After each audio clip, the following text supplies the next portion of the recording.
Wait. That didn't work. Oh, whatever. The game started. This segment's got the pieces. Go away. Right. Three wise men. You go off to your corner thought that and went deliberate well. and discuss what you're going to do for next game. We'll get ourselves into game one, best of three here between Tundra and Parry as we try and figure out who goes forward and who goes home and see what we're dealing with here. A very interesting draft sequence though from Parry, and I've got to say this tournament, all of their drafts have thoroughly confused The me. smoke. It was broken. They know tree is here. Hello. Decisive, what are you up to? And deforestation has already begun. Doesn't really matter though. They're not gonna go on him. But yeah, like you pointed out, they cut quite a few of the trees.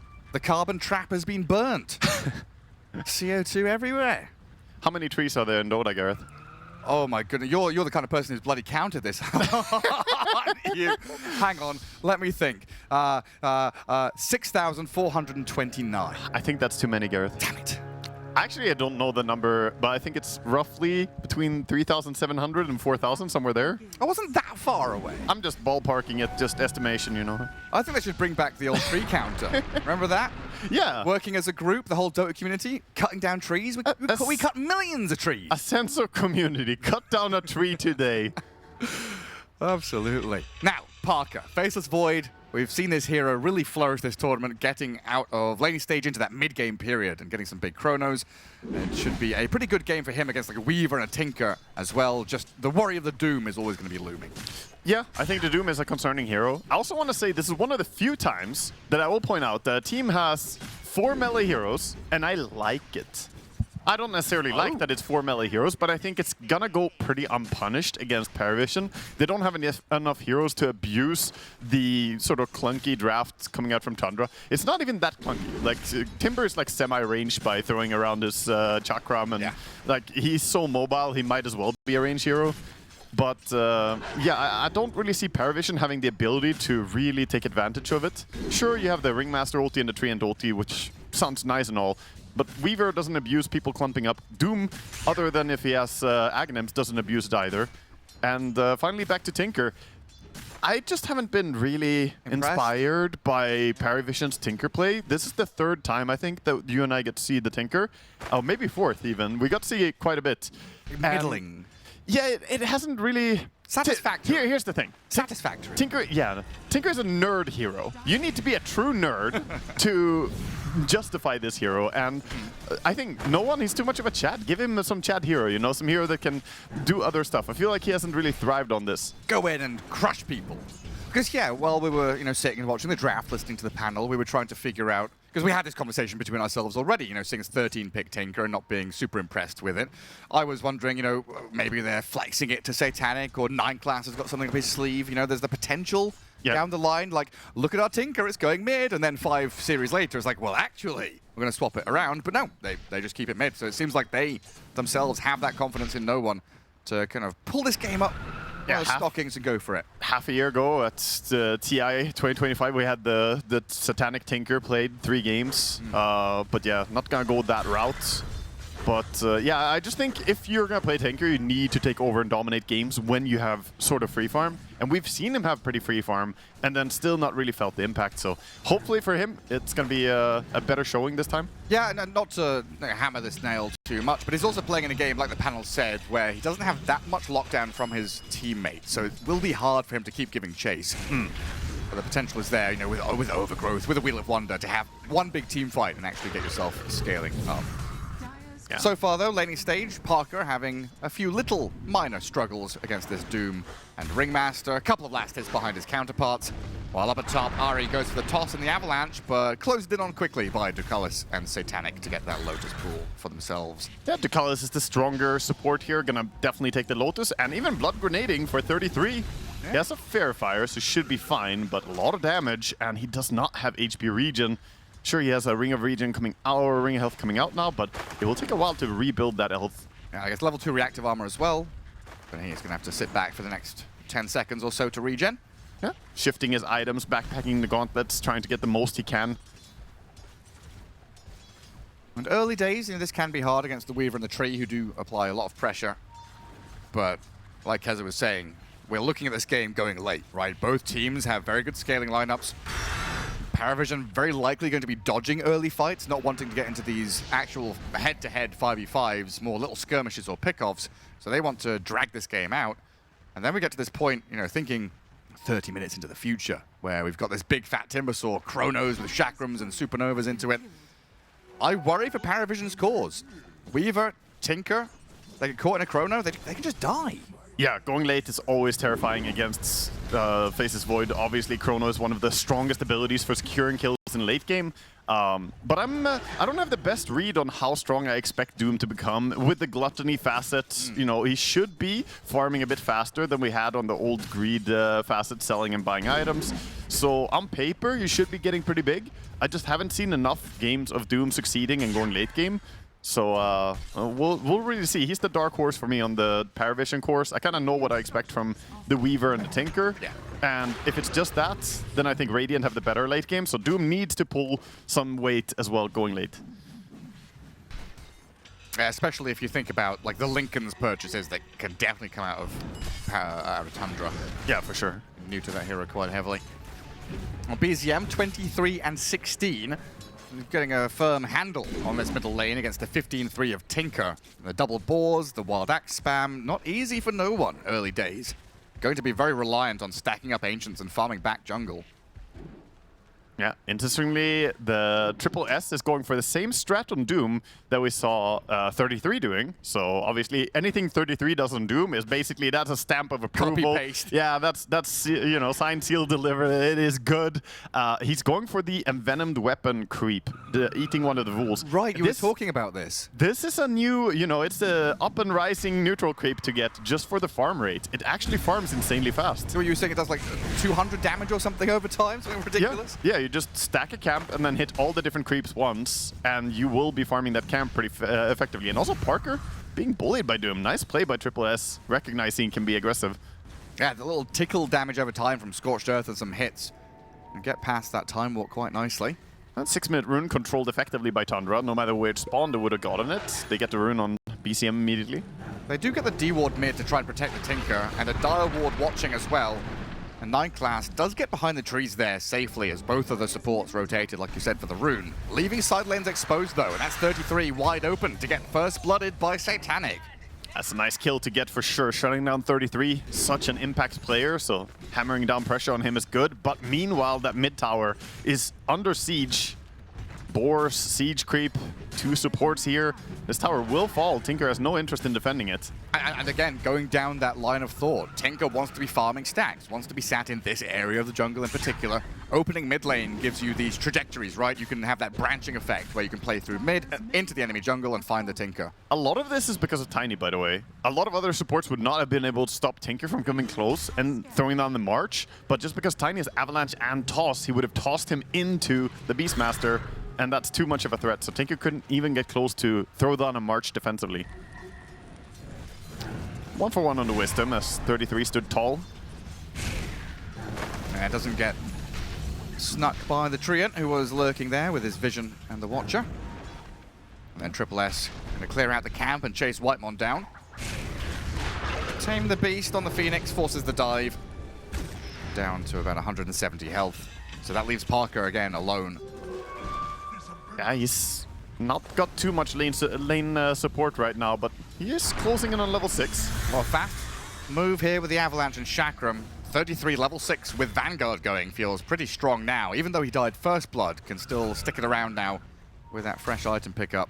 Yeah, Vanguard should pretty much remove any threat that Weaver had onto him, and now he can start playing this area. He's going to get Soul Ring next to amplify his farm rate. He's going to be doing mostly this, just cutting creep wave behind the tower, accelerating the farm, farming lane and jungle.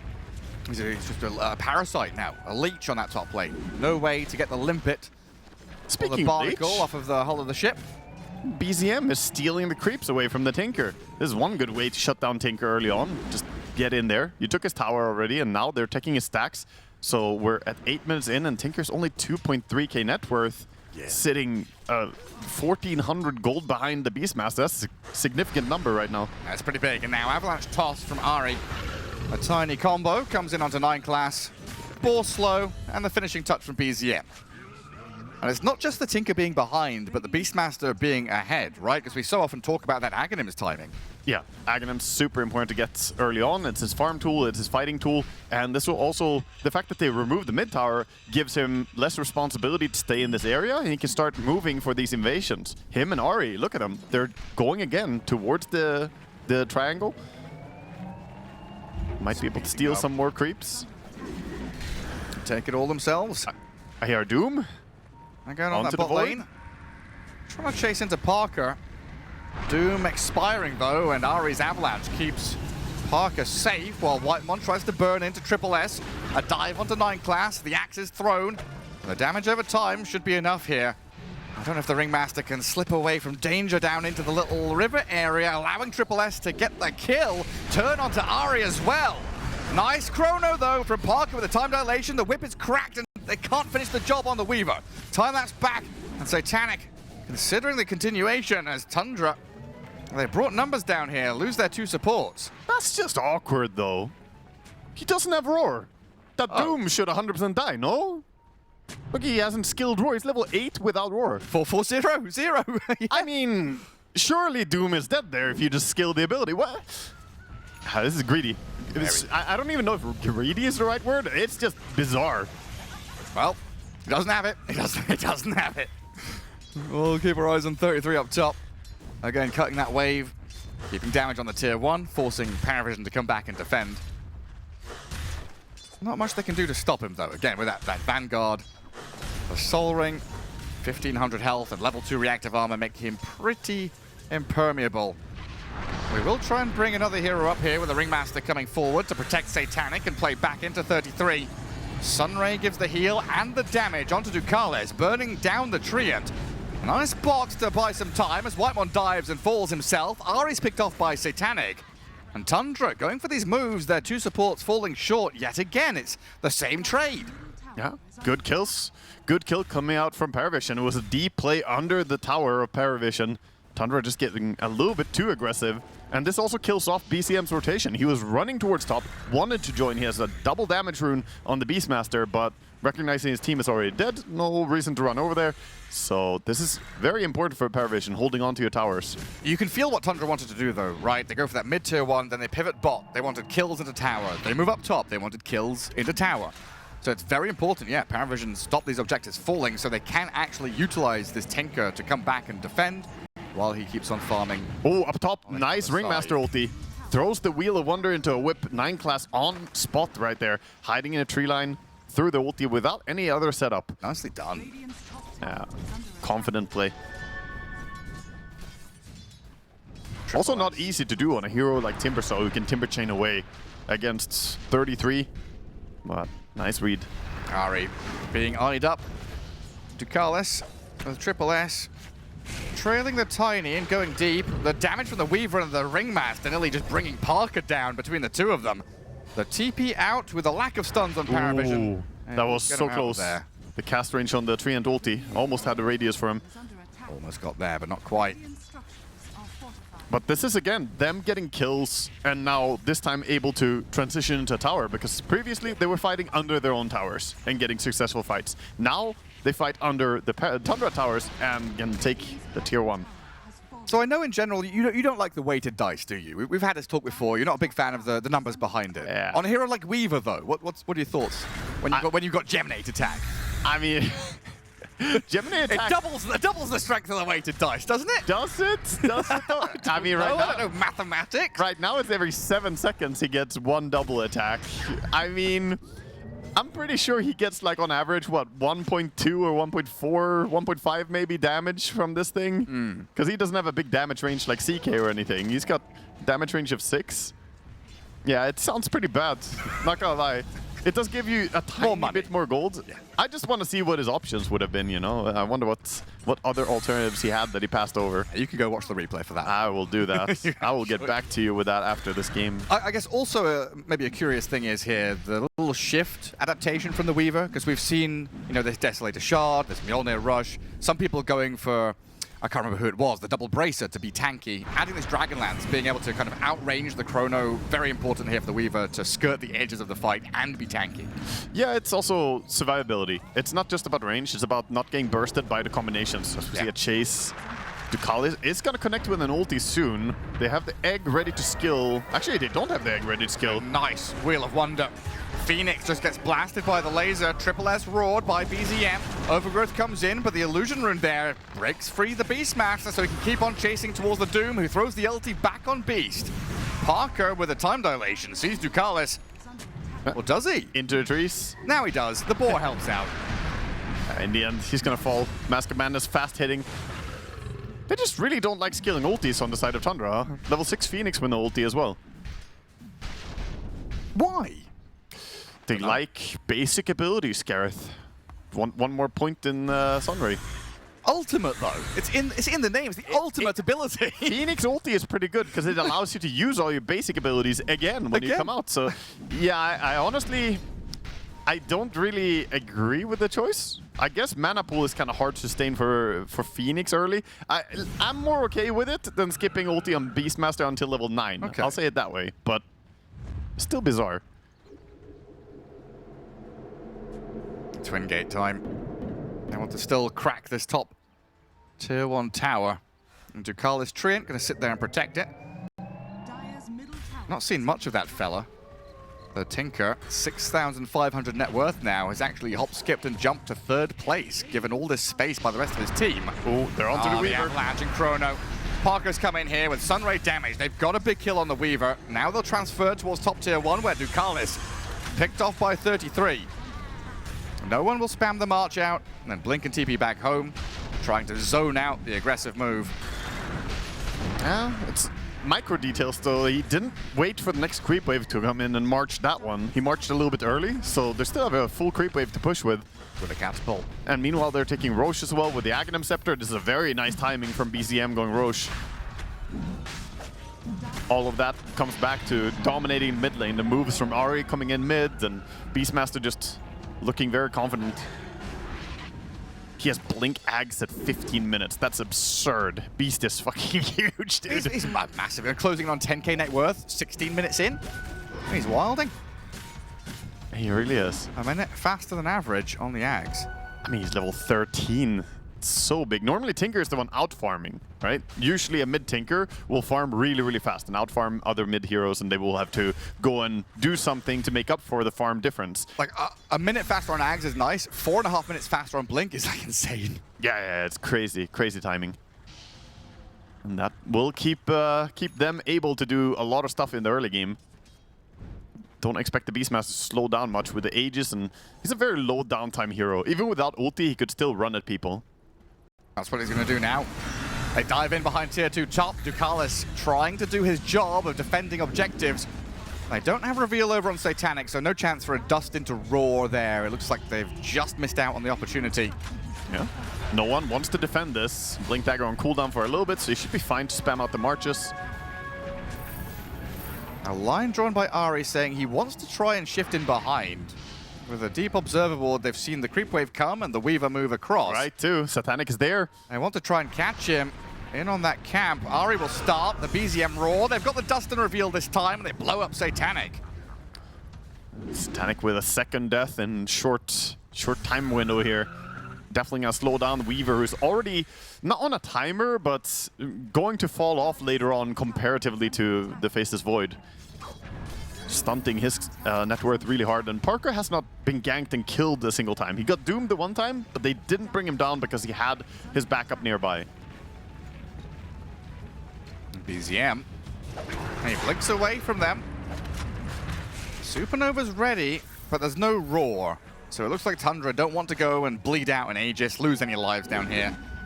Pretty dead area of the map, as Paravision have some nice vision to play into. Yeah, Paravision can at least try and set up an area that they can play and utilize. And also finding an Arcane Rune over for 9 class. Thought for a second maybe you'll try and give that to a Tinker, but Tinker's busy farming. Hitting the creeps. A 4k lead currently for Tundra. Through the Roche and the objectives they've got, it makes a lot of sense. Still props to Paravision keeping up especially with this Tinker. I can see a window closing in a certain time frame here. There's still a while until we get there, but Paravision, they need to make stuff happen before the double Manta style plus Dispel over on Timbersaw happens. Beastmaster's building Manta, he already has the full Yasha, and the Faceless Void is also going Manta style. Once that really coincides, it's going to be hard for Treant Protector, as his ulti is just going to get dispelled. Yeah, good point. And his ulti is their team fight. It is their lockdown. That's basically what he's got, yeah. Even the laser blind is going to be removed by Manta style, so it will be hard to stay safe in the fights. Especially when you've been saying Ringmaster's ability is very skill shot based. You can't fully rely on them, even though 9 Class is a god of a player. And no one defends that bottom tier 1. Still a little difficult for Tundra to keep approaching these lanes when Tinker can keep pushing them out. Yeah, I'm just... Listen, this is where I'm starting to feel sus, about it. I know Satanic is an insane carry player, right? He's like absolutely top level. But tier 2 weighted dice? You haven't seen anything that's worth more than this? I would like to, talk to him and just see if he's looked at the math for it. It's so little that you get from it. Damage-wise, it's very little. Obviously, he cares probably more about the gold. But in the jungle that he's farming now, you hardly get any gold increase as well, as a lot of neutrals don't have a big gold bounty range. Yeah, you get like 0.2 more gold on average for some of the neutral creeps or creep camps. It's really, really bad.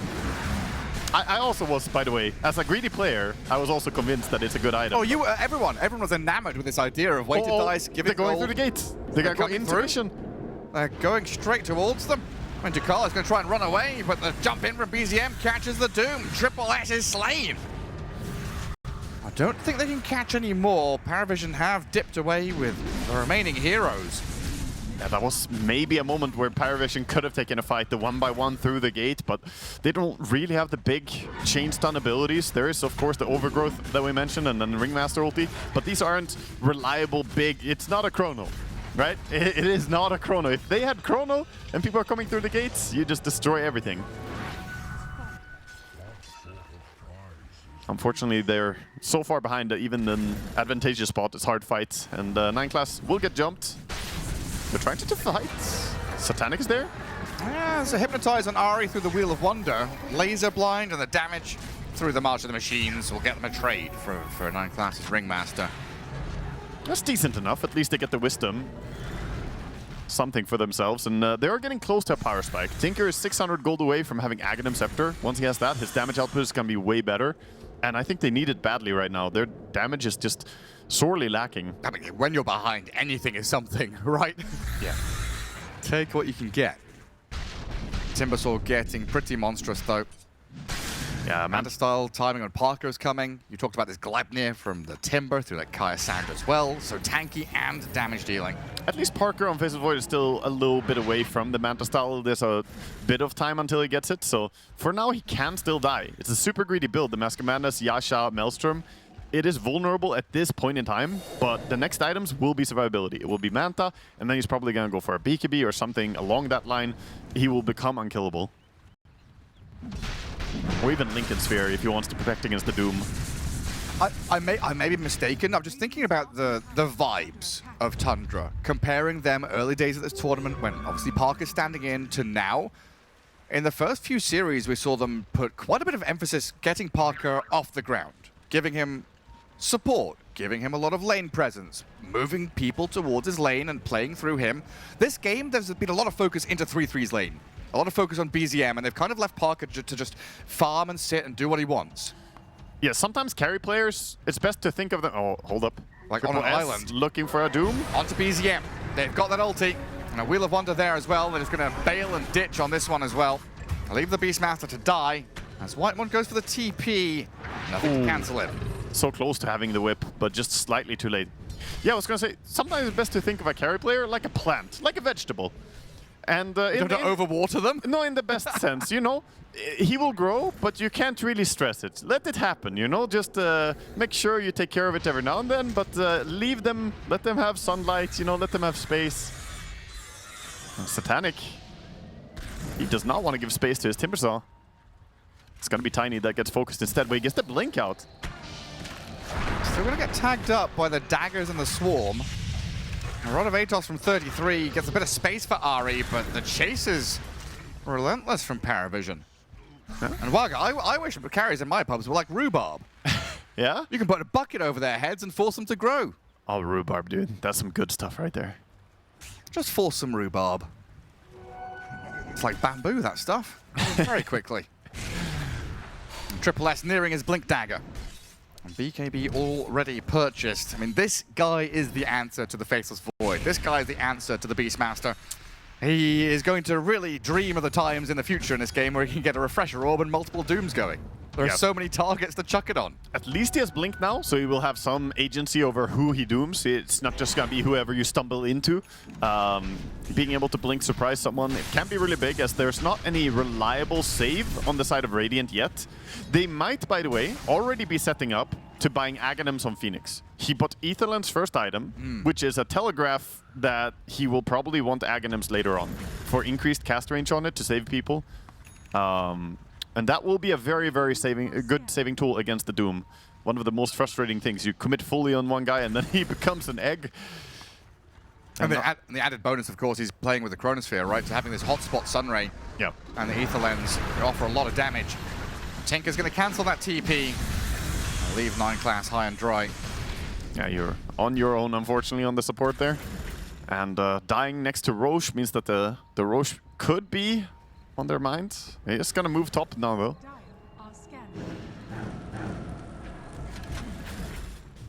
Weaver roared. Do they have all the control? Parker says yes, actually I do. Just gonna stop time quickly as we pause to bring the bug down. He should be pinging out that there's a ward. He got Blink ward out of nowhere, like, has to expect something. But yeah, good ward by Ari. Planted long ago, and now it finally paid off. Still a 4K lead, though. Tundra not really advancing by the metrics, but they are progressing the map and making this a much harder map for Paravision to traverse. Well, they're taking a fight with that Weaver on the Phoenix. A blow up on Whitemon, but now they've shown their hand. It doesn't look like there's going to be any response, though. With no chrono down, Parker says, I'm not getting involved. I'm going to go back to farming. Yeah, no initial response here. Beastmaster, Roar on cooldown, not going to be able to go on the Doom either. At least they used no big cooldown for this on Paravision, get a quick kill. And now they're going to pop the smoke. Looking to get that Doom used. Again, smoking in with not the biggest vision. They did see 33 walking up, though. He's the target. He just chained into them. The jump from Triple S. Link stomp into Doom. Wheel of Wonder. Tons of control for this Timbersaw. And plenty of damage out of the Weaver as well. Tinker comes in to finish it, taking that dominating streak away from 33. Pretty clean.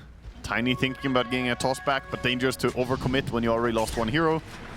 This might just be a Roche for them. They have the Desolator. Their damage is decent. But Faceless Void, Chrono, 60 seconds away. If they're going to fight this, it's without Timber, without Chrono. It's a tall order. It's really challenging. It's going to have BCM. Like, it has to be BCM winning this fight. He's leaving. BCM is not getting involved. No, he's saying, guys, what do you want me to do here? Kill 2 people immediately? How do you fight it? So it's up to Whitemon maybe to steal. No. Ari, he makes the jump in.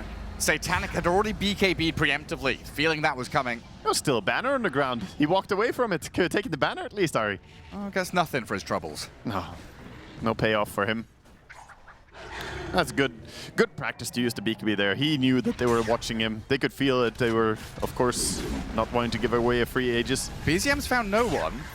Getting the stacks of drums going. Roaring the Tinker. A BKB, a few little refreshes up, and now the damage turn from no one with his BKB, and Dukal is coming in. BZM, he got him. He's out on his lonesome. He's bound up and trapped. Over-committing there. Roaring into defense matrix. Obviously dispelling and repositioning with BKB ready as well. This Tinker was way stronger than Beastmaster expected. And that's just a freebie. The shard coming into some big value as well. This is one of the most oppressive shards to play against if you don't have BKB. Warp Flare is just an absolute nightmare. Sure, he had Manta Style, but once the Manta Style is gone, that's it. You can't dispel anymore. And you just get pulled back, rooted, no way to leave. And that was the Radiant Gem, right? The Radiant bought a gem Yeah, he had So gem. BZM had that no one just takes back to Fountain. So yeah, pretty big loss there for Tundra. Yeah, they're already sending... SSS? Oh, he's found an opening here. Chrono's expended.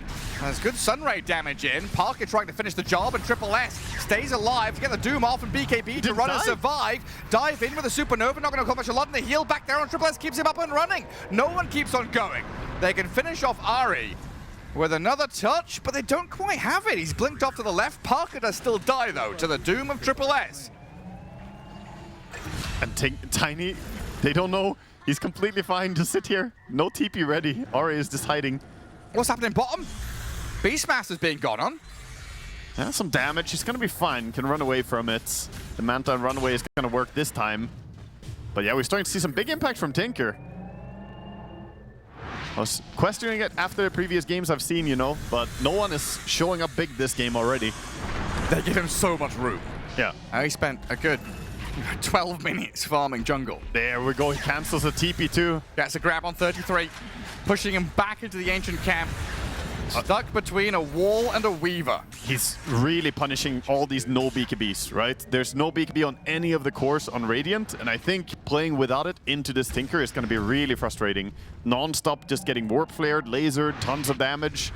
I mean, I can understand the Manta choices, but yeah, Timber's working on his BKB. I think maybe he needed it even before the Gleipnir, because right now he can't even TP out there, just getting caught.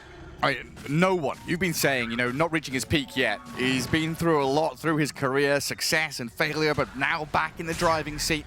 He's making us eat our words. A 13-pick Tinker is showing exactly why they can pick it so early. Yeah, for sure. This is big for them as well. Just moving around the map, TPing onto Satanic to pressure into Tier 2. A game in which it felt like Tundra was starting to run away with it about 15 to 20 minute period. With our first Aegis, they looked very good, but things are falling flat now. Yeah, Weaver turning this into more, using his Aegis, taking down some Tier 2 towers, opening up the map. That's when Tinker really becomes a monster, is when he has the entire map to teleport to, and all these TP spots are disappearing. They already stole the outpost, so you cannot TP on your triangle anymore. And once the tier 2 towers disappear everywhere, there will be a clear struggle for Radiant to get out on the field. So Tundra waiting for BKB Timber. Lincoln's on the Faceless Void has just arrived. They've got that Lincoln's on the Beastmaster, so there's a lot of tools here to deal with Triple S's Doom, but I don't know if that's going to be enough to deal with the Tinker, who can pop them all the time. Yeah, it's double Manta Lincolns. It is pretty good. You have the Dispel, plus you have the one spell block, but Tinker obviously throws the laser, throws the Warp Flare, so he can break Lincolns and go through immediately, as you mentioned. And I think more importantly, if Tinker gets to his Shivas, he's going to become really annoying, because Phoenix heals a lot. You have Beastmaster, who relies on healing through the Aghanim Scepter, and even Faceless Void Time Walk is going to get messed with. So, yeah, quite annoying. A double Radiant scan. Smoke coming in, looking for the big Chrono catch, or initial catch with Roar, and then follow up with the Chrono. Shikuchi used mid. There's a jump and a dust. Satanic moves forward right into them. It's just the Aegis Weaver. 10 seconds left on it, though, as Parker comes in, looking at Ducalis. The overgrowth expires. Ari does get the move back from the Weaver, but finished off by no one, who blinks in boldly. Finds the trade, support for support. But this was Tundra's move. They were meant to get something big out of this with the element of surprise. Yeah. It's hard to commit for an early move there right before the Aegis. Now Aegis timed out. If the fight started at this point in time, it would be simple. You just Chrono, pop everything into the Weaver. Maybe a box will save him for a little while, but eventually the Escape Act will run out and you kill him. The timing of the fight was just unfortunate for Tundra. Beastmaster gonna show himself. Can they break Lincolns and doom him? They've jumped him. Paravision break. Getting straight on top of BZM. He's not gonna last long there. Didn't even need it. Just chain stun him. Trying to chase forward as well. Spotlight thrown forward. Satanic Shikuchi with a TP Tinker on him. Not gonna go high ground though into this. Parker Faceless Void. Straight up Chrono on the Weaver. Blow up Satanic now with a toss across. Avalanche on the no. One Triple S held in place. Whitemon is gonna come back across with the Fiery Spirits. Try and move in as both Ringmaster and Weaver die. The positioning was compromised. The save was not there. Ringmaster too far away to save the Weaver, and yeah, Parker finds the moment to strike. Good catch onto the Weaver. So some signs of life for Tundra, who have been losing a lot of fights in a row, but now winning anything in the mid game. We're hitting that mark, right? This is what T-Gov said, the 33.5-minute mark. That's the Void entering his sweet spot territory. Yeah, true. This time, though, Doom and Tinker as well, they also both scale insanely well. Dire's middle tower is under attack. Tiny was spotted. He knows that he's being chased. No way out. Gets warp flared, dies on the gates. Yeah, they scan him and find him. Yeah, faces Void, some kind of caterpillar. Takes a long time to get into that metamorphosis pod, get into a cocoon, emerge as a beautiful butterfly 33 minutes into the game. And by beautiful butterfly, I mean mind flayer looking ass guy with the purple tentacles. He really is. They're tipping down bottom, trying to use the vision from Treant to set up some Tinker moves. Beastmaster's farming jungle. They see him. Ooh, quick reaction though. They're gonna get daggered and caught in the Wheel of Wonder. Half health. And BZM just being battered here. Taken out, and 33 the next target. Has to BKB and run away. Tundra being picked apart by Paravision. It's so rough. Going for this Lincolns and Manta. Again, Beastmaster not having a BKB is really hurting him. I think, I mean, I can understand the reasoning, right? Doom goes through BKB, Overgrowth goes through BKB. Like, yeah, they have BKB piercing stuff. I still think he needs one. He's queuing it up now. But yeah, several times we have seen this Tinker just abusing people who don't have the item that he's prompting, essentially. It's very similar to playing as Invoker or OD. Without BKB, you get kind of wrecked. Invasion onto the triangle. They have good vision behind it. Straight move from Triple S. Gets Lotus the Doom too down. late. Lotus too late, you're right. They're on to 33. Ari trying to back him up. The laser damage with the Overgrowth on top. Fighting on There's the a cliff. Chrono there on the cliff to find the Tinker. The box saves him for now, and Parker's kind of stuck. Satanic with a double kill comes out hot. No one, he's fine. Rains ice and hellfire down on people as Parker's chased behind his tower. Another dagger and a crack of the whip, and Triple S will help Satanic get it. God damn, Paravision. This is a stronger Paravision than we've seen previously in this group stage. Yes. They definitely have leveled up. This is them realizing how to abuse their draft together in this game. Everything's clicking. They're diving past tier 3s now. They found a go on Whitemon to force the dive and the Supernova. Oh, it pulled the egg back. What? He got pulled back right before he cast the egg. The Warp Flare was chasing him in the Icarus dive. He was wanting to egg behind the towers so that he would be safe. But then he got pulled right before he cast the egg and died because of it. Just reeled back in, little fishy. So now he's going to respawn without ulti as well. This Warp Flare is that if we have an MVP that's not a human being, it's just Warp Flare this Just game. Warp Flare the it's spell. Straight up Warp Flare. And Push the Timbersaw into the creep camp top. Push the Phoenix back towards you mid. yeah, Beastmaster died to it several times. It's just insane the value he gets from it. And from that, you lose a lane of barracks. Might be more. Tier 2's dying. 25 seconds still remaining on the clock for the Faceless Void to respawn. Yeah, Tinker's, by the way, maxed out on cooldown reduction as he took the level 25-40 int talent. It is giving you a lot of intelligence, giving you maxed out CDR as soon as possible. The other talent was very popular for a long time, right? The AoE laser with Aghanims, and he does have Aghanims, so it can be tempting to take it. But for any Tinker aspiring players, I recommend try out the other talent. Actually, don't do that. I don't want to see more Tinker players. I'm tinkering my pumps. No, take AoE laser. It's great, guys. Keep losing with it.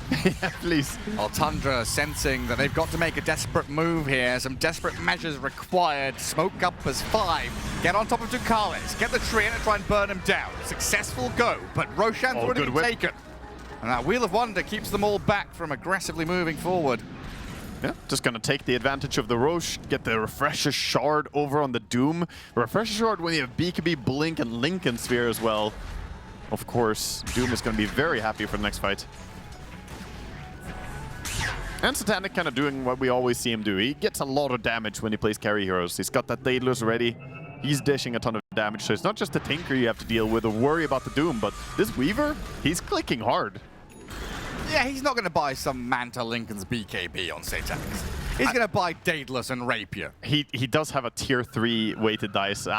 If he keeps it tier 4, man, I'm gonna freak the fuck. He better not keep it. He's winning with it, though. He is, of course. But that's because he's so good. Is he winning because of the die, or is he winning despite the die, Gareth? That's curious, isn't it? Maybe he knows something we don't.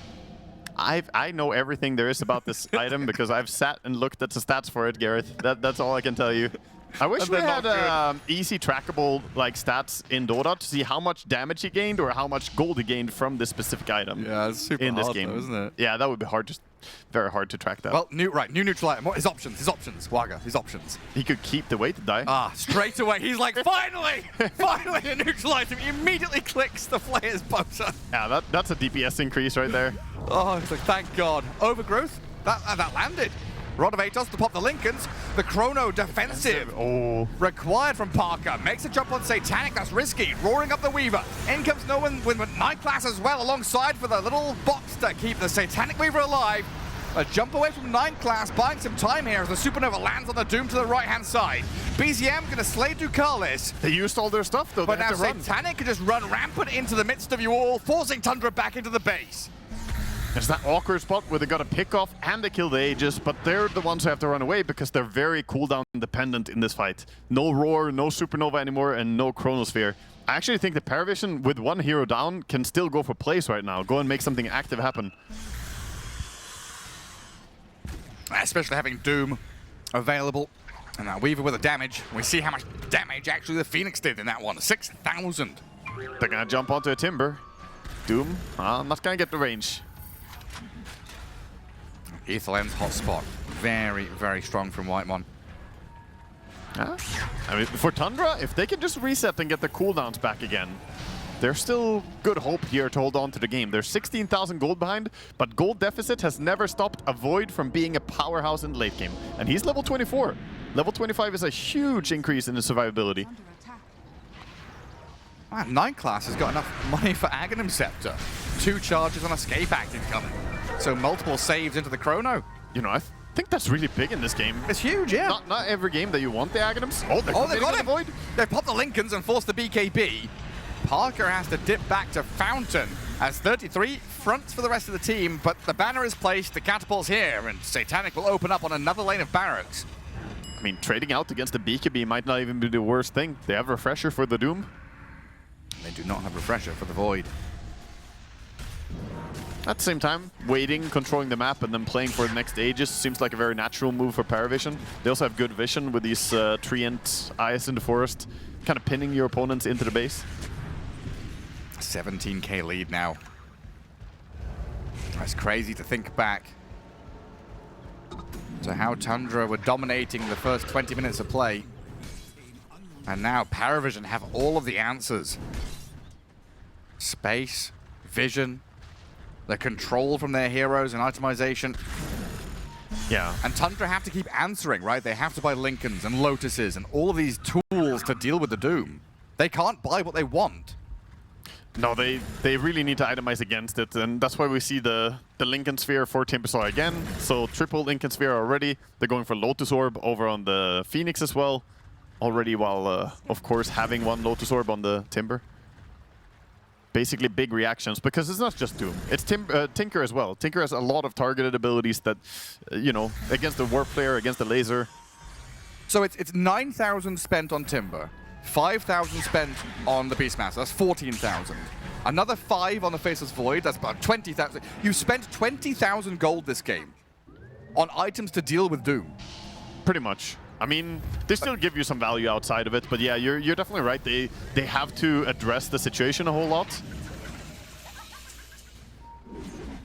Because that could be, you know, Refresher on the Beastmaster, that could be something. Yeah, it's a very late Refresher that he's going for. It's going to be a 6th item instead of the boots. Swap it in. It's not too far away from it, though. Parker hanging around the Tormentor together with the Beast, but a lot of heroes are coming this way. Can they burst Satanic quickly? I mean, they scanned him. There's going to be a saw him. They know that he's up here. They chrono the Weaver. One of the boxes already used by 9 Class, and Parker silenced half the BKB, but the Overgrowth comes out after BKB. Now he's doomed up. Triple S lines it up on Parker, and your Faceless Void is dead for 90 seconds plus. A long death and an even longer time before he's going to be really useful, as the chrono is even longer cooldown. Going straight through the gates. Paravision wasting no time. They could have waited for the next Roche, but with this big advantage of a Void being dead, they're not going to be waiting. And I think you have to kill 9 class. How do you kill anybody against the 2 saves from Escape Back? Gone. There's no way. And he has Blink Etherland, so he can reach people as long as they're 2 screens from him. Right? That's a pretty big range of being able to save people. So someone has to go in there. It has to, I don't know, they're missing like an initiation hero that can actually go on the backline, but no Silver Edge on the Beastmaster because, again, those forced moves, right? Having to go Lincolns. I could reach Satanic on the moon if you wanted to. Oh, he They've pulls dived back. in and blown up White One. He's got to buy back. 33, very small Timber Saw. Itsy bitsy Timber. Still no Faceless Void, though. Just gonna keep hitting. Toss back on Weaver. They've got the BKB for Satanic going, though. That Wheel of Wonder offering protection allows the Weaver to shred through Ari. Taken down with buyback available. He's going to have to use it to defend their base because Paravision is sticking around, finishing off not just bottom, but mid as well. No one jumps in. Ari buys back. 33's Lotus Orb does give him at least a little protection there. You can basically just follow 9 class in this fight and tell who's gonna win. If you see 9 class and he's not dying, that means the Paravision are gonna win the fight. It's that simple. Simple. Yeah, unfortunately they lose the bottom range racks and they expend 2 buybacks, and that's enough for Paravision to say, you know what? That's damage, we'll back out, respect it, and just go for Roche. They don't want to give a fair fight to Tundra. Especially when they've just spotted a double damage rune top. Yeah, very nice to I'm bottle assuming that. no one will give the bottle to Satanic to hold it. Yeah, I always love this move where you just drop the bottle next to it, you know. It speaks volumes to the map control you have as well. You can just leave a bottle and just say, yeah, here. Well, it's a full bottle as well, of course, with the Tinker. He needed a bit of mana. All these items, and he has no mana regen, so feels pretty good for him. Refilling back up. Oh. Even lurking in wait there. The ambush predators, Paravision. And they've set up nicely on the enemy triangle. Tundra trying to get out on the field, but it's so scary when you play against a treant and all these little trees. They do have a gem, of course, and easy ways to dispose of them, but every time you run into a tree and kill it, you're still giving away information where you are. And when top lane gets to your tier 4 towers, Paravision are going to have a pretty clear idea that something is not quite right on the map. Yeah, this smoke is pretty obvious when there's so many creeps inside the base, so right now you can see them tightening up. And Ducalis keeps that vision going. Yeah. There's the creeps in the base, killing off Oh buildings. no, not the effigy! Yeah, they're heading back. They're just going to defend. This is basically them saying they're conceding the control over the Roche pit for now. They got triangle for a D ward. Whitemon will get spotted. We can listen in to 33 having a chat with his team.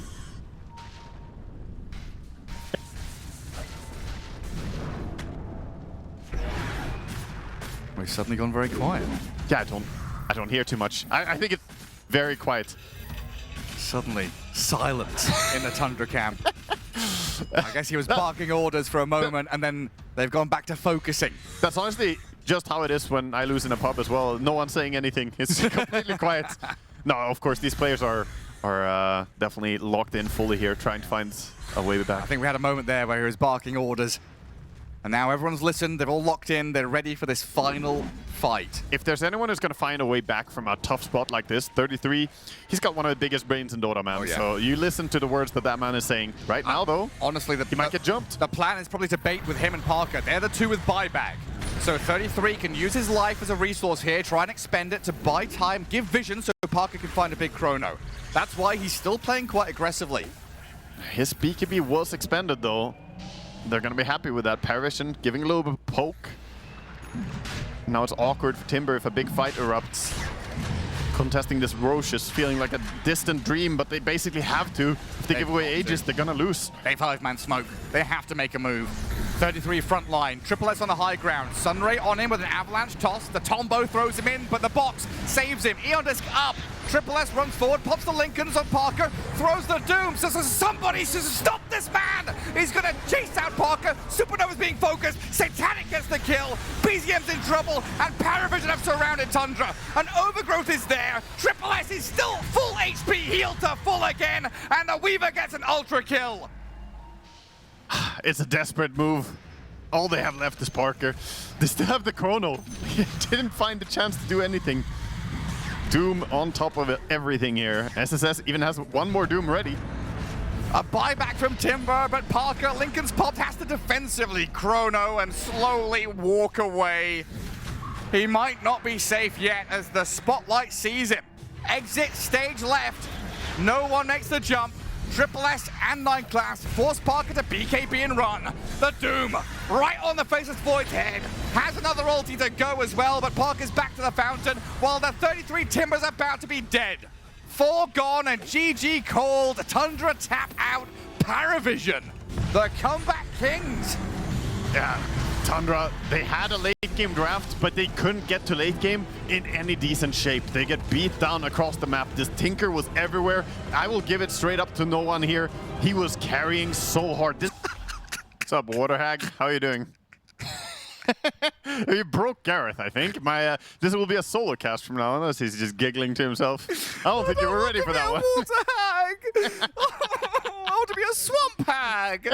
Off we go, game 2, Tundra versus Paravision. We'll see how this one goes as Tundra get a lot of their signature heroes with 33 Untied, BZM Invoker, Ari on the Shadow Shaman. We should have the Agent of Galaron spamming Sunstrikes across the map. But it is a fearsome Paravision lineup with a ton of minus armor, Roche-taking capability, and some tempo behind this bristleback.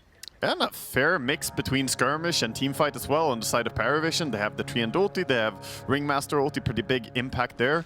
Obviously was very strong in the previous game as well. But yeah, I think overall, teamfight, I would favor Tundra. The skirmish though, no one will be fine. He's gonna get shackled up here. As a shackle into Sunstrike. First blood incoming. Whitemon kills off no one. That's the dream right there. Beautiful start. Get involved down that bottom rune spot. Yeah, first blood, even going the way of Whitemon, so this Warlock not only getting his +1 to the Grimoire, but even a little bit of extra gold. He's literate. Yeah, he's got stuff coming in, extra resources, magic stick and some upgrades.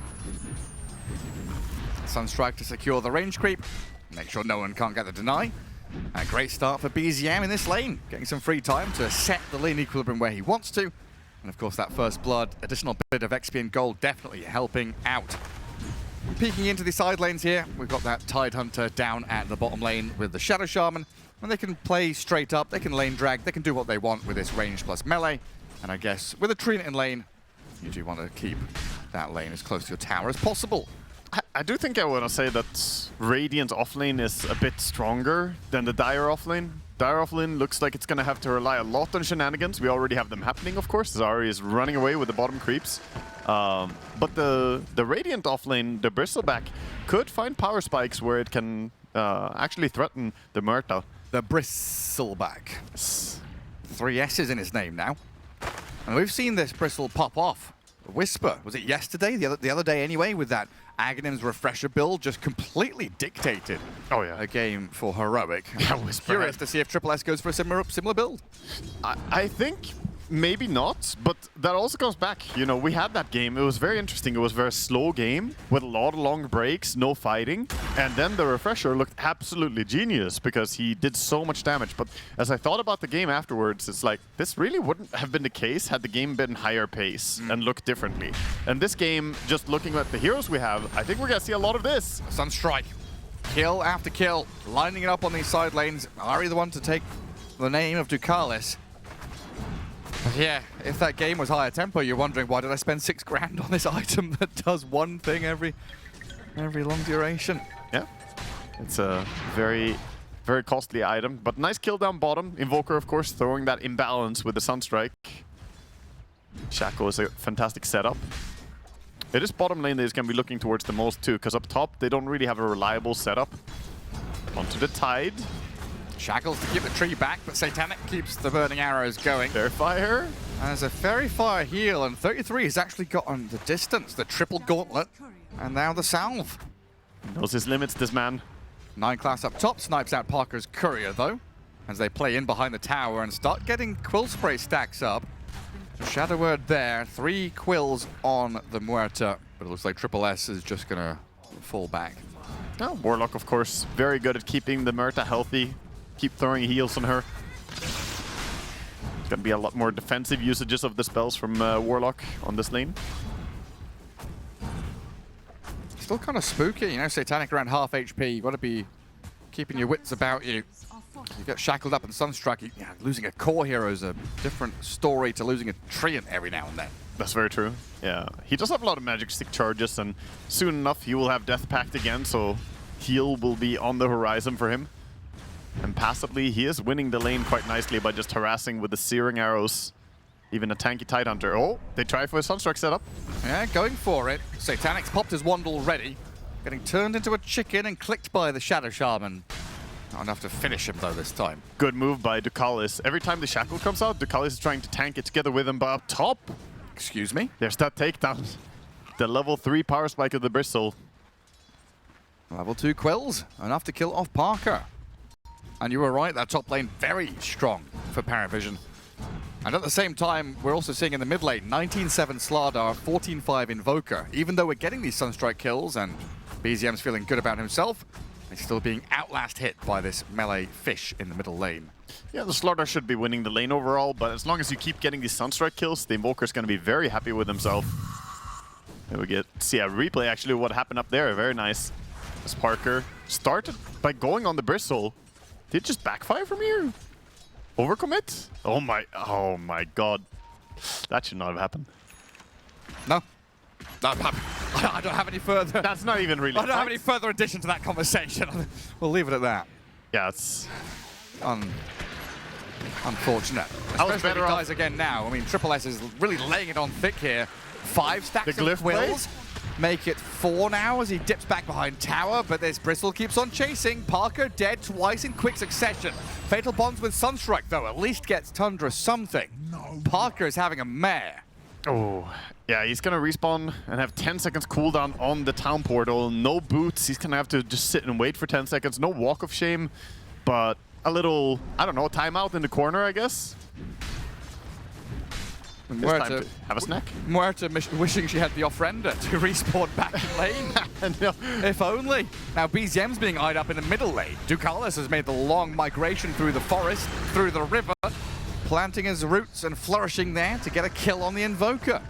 That's a nice move by Paravision, recognizing that there was TP reaction up top, and nobody can TP to mid, really. Warlock did have TP, but Rasta didn't, and Rasta is the stronger one that's reacting to these dives. Once Warlock has his ulti, of course, he's going to be very happy about counter-TPing. For now, he's not that strong. Ori and 9 class run into each other. Whitemon and BZM going to try and chase back up the staircase. But it's not just 9 class. There's a Bristleback alongside this Ringmaster. Ducalis and no one diving past the tower. Shadow Word nowhere near enough heal. And the chicken gets plucked while BZM... He doesn't have boots. There's no escaping. The spit has arrived. He's barefoot, Gareth. Triple spit gets a double kill. This is some nice activation. Paravision just not waiting around. Meanwhile, we have Satanic chasing the Tidehunter, committing hard to messing with him. He's sacrificing creeps on the tower to do this, but I think it's the correct play. Force this Tidehunter to TP out. Don't let him farm this plus the jungle. So a lot of CS missed by Satanic, but it's probably still the correct move for sure, I think. Any way they can pull this wave into some creep camps or something? They have a small camp, but ultimately this wave will push. So 33, he knows he's going to get the CS coming eventually. Yeah, there's nothing that can really kill off this many creeps. And then Ari's there to get the Wisdom Shrine. Radiant scan. Ducalis, knowing that people were there, doesn't go for the contest, so just gets the trade. Satanic just ping bottom. He's pinging, saying, guys, we have a gigantic creep wave here. Come push. bottom. Let's use this instead of letting 33 just farm this. There's no Ravage yet, so this can backfire on 33. Yeah, I mean, no one has made the long swim over. Wrap around from Paravision. It's going to spot Ari first. The initial point of contact, if they just get in that tree line. No one spots him. Immediate hex from Ari, so quick reactions. Support first. Tundra bringing Warlock down here to try and remedy the situation, but they're losing their Shadow Shaman. Golem dropped and some good fatal bonds could cause problems for Parry, but Parker misses the dead shot. Doesn't get the pushback, and Satanic no. tips him. Salt in the wounds, really rubbing it in. Yeah, and that's, again, a costly move TPing down here. I mean, good reaction, but they got nothing for it. Golem was used, carry was brought, and Paravision get away with it. I mean, Parker on his Muerta has taken the 2 guns and shot himself in both feet. Now the Nice question being is, rough. can they at least push tower? But Ravage isn't up yet, so sure you have Golem for now. They're gonna dive Satanic. This is decent if they can get this kill. Shackles and the Sunstrike coming in. Half HP Satanic breaking free. Walking away. Fatal bonds on him, the damage ticking up. Ducalis, he's dropping low with Triple S there. They lose the Treant, but Ari's the trade in a 1-for-1 while defending their tower and getting onto Parker. No one and Triple S. The Bristleback is annihilating them. A double. If they had Ravage, I would totally be behind this dive, but without Ravage, that was a really desperate move. You can tell Tundra were uncomfortable by the fact that they all committed down bottom and needed to get something out of it. Unfortunately, though, there wasn't enough damage to kill the Clinks. He's a pretty healthy hero. Even with the Shackle into Sunstrike, he just walked it off. And who needs stuns when you got damage? Bristleback just spams Quill Sprays and kills off a bunch of people. Fantastic start for Paravision, for sure. And this is before Ancient stacks. This is before the acceleration of the Bristle either. Yeah, the lead is only 2,000 to 3,000 gold right now, but it feels like more because of how it's played out. Parker's net worth is still decent, though. He's got good CS. The Muerta isn't necessarily far behind, but she did die 3 times, so all the cores are so healthy on Radiant. And Ducalis and no one trying to rustle BZM in the jungle. And he's got a little program going on here in the neutral camps. Shackle and Sunstrike used. No kill yet. Ducalis is about to die, but no one's got the opening here. Oh, the Kills fatal off bombs, Ari and they hurt. Ducalis, he's still alive. The fatal bomb's hurt, but he's got sustain and healing. Now Whitemon's left himself open to getting gone on by the... Look at 33's experience on Tidehunter. How sad do you think he is during this? Parker's died up top again, my man. Like, he had this experience during the entire skirmish, just sitting 20 experience away. Sunstrike misses. It's nice try by BZM, but it's not good enough. Ari's gonna shackle the Ringmaster. There's no Sunstrike now, though. There's no follow through. They've got a tornado, but he's just gonna hop away from that. Yeah, and meanwhile, Triple S is happily just pushing the top tower. Klink's making his way down bottom to keep farming. They do have Ravage available to skill up. I think meeting up with the Tidehunter is going to be their best bet right now. I mean, your carry is 1-4-1. The offlaner is 7-1-1.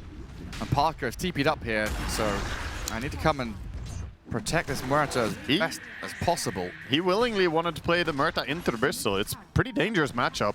Like, yes, it's good on paper in later team fights. You can pop ulti and you can't be hit. But laning stage is vulnerable. Muerta's a low mobility hero and Bristol does a ton of physical damage, whereas Muerta has low armor for being a carry. I thought we would see Parker bust out his Smurfling or maybe even the Slark. Yeah. But so far, this Muerta has struggled. Well, it definitely looked like they were frustrated and struggling to find that last hero, just judging by facial expressions at the end of that draft. Oh, Treant gets spotted. He does, but Ari can't quite grab him with his shackles. He saw him put down the sentry and immediately runs the other way. Good reflexes on the Kalis. And 9 class coming in from the left-hand side as well, just looking to finish off this tier 1 tower. And just a whip 9 class with a bit of damage.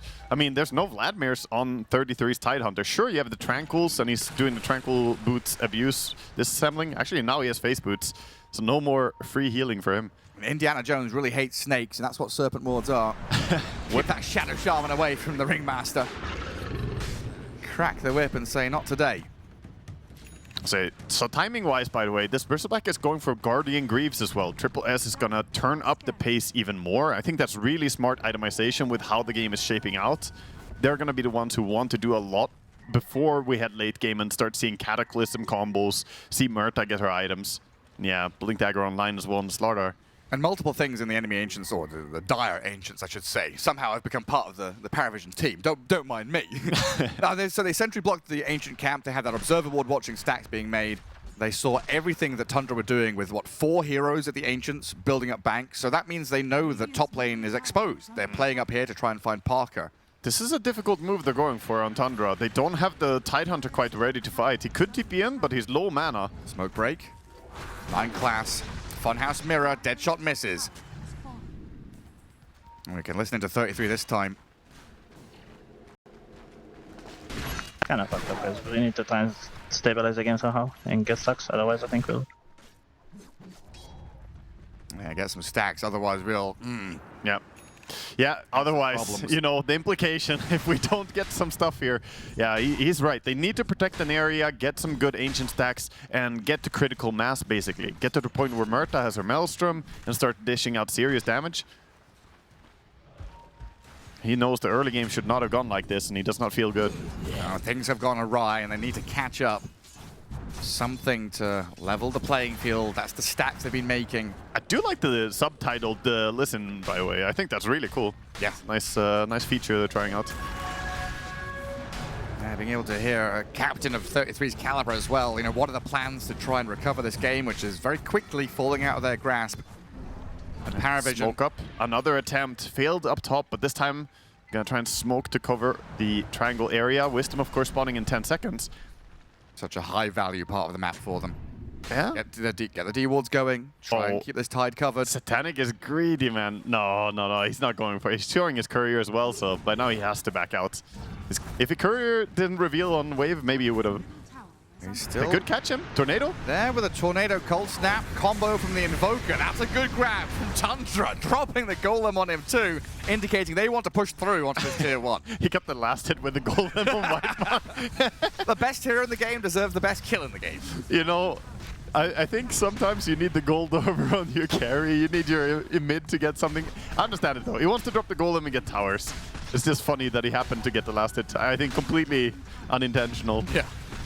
Or is it Whitemon wanting to keep his #1 spot as the best support? You know, I've. So thank you, DeCarlos. Let me show you. Let me show you this. DeCarlos, see how I last hit. There you go. Signs of life from Tundra.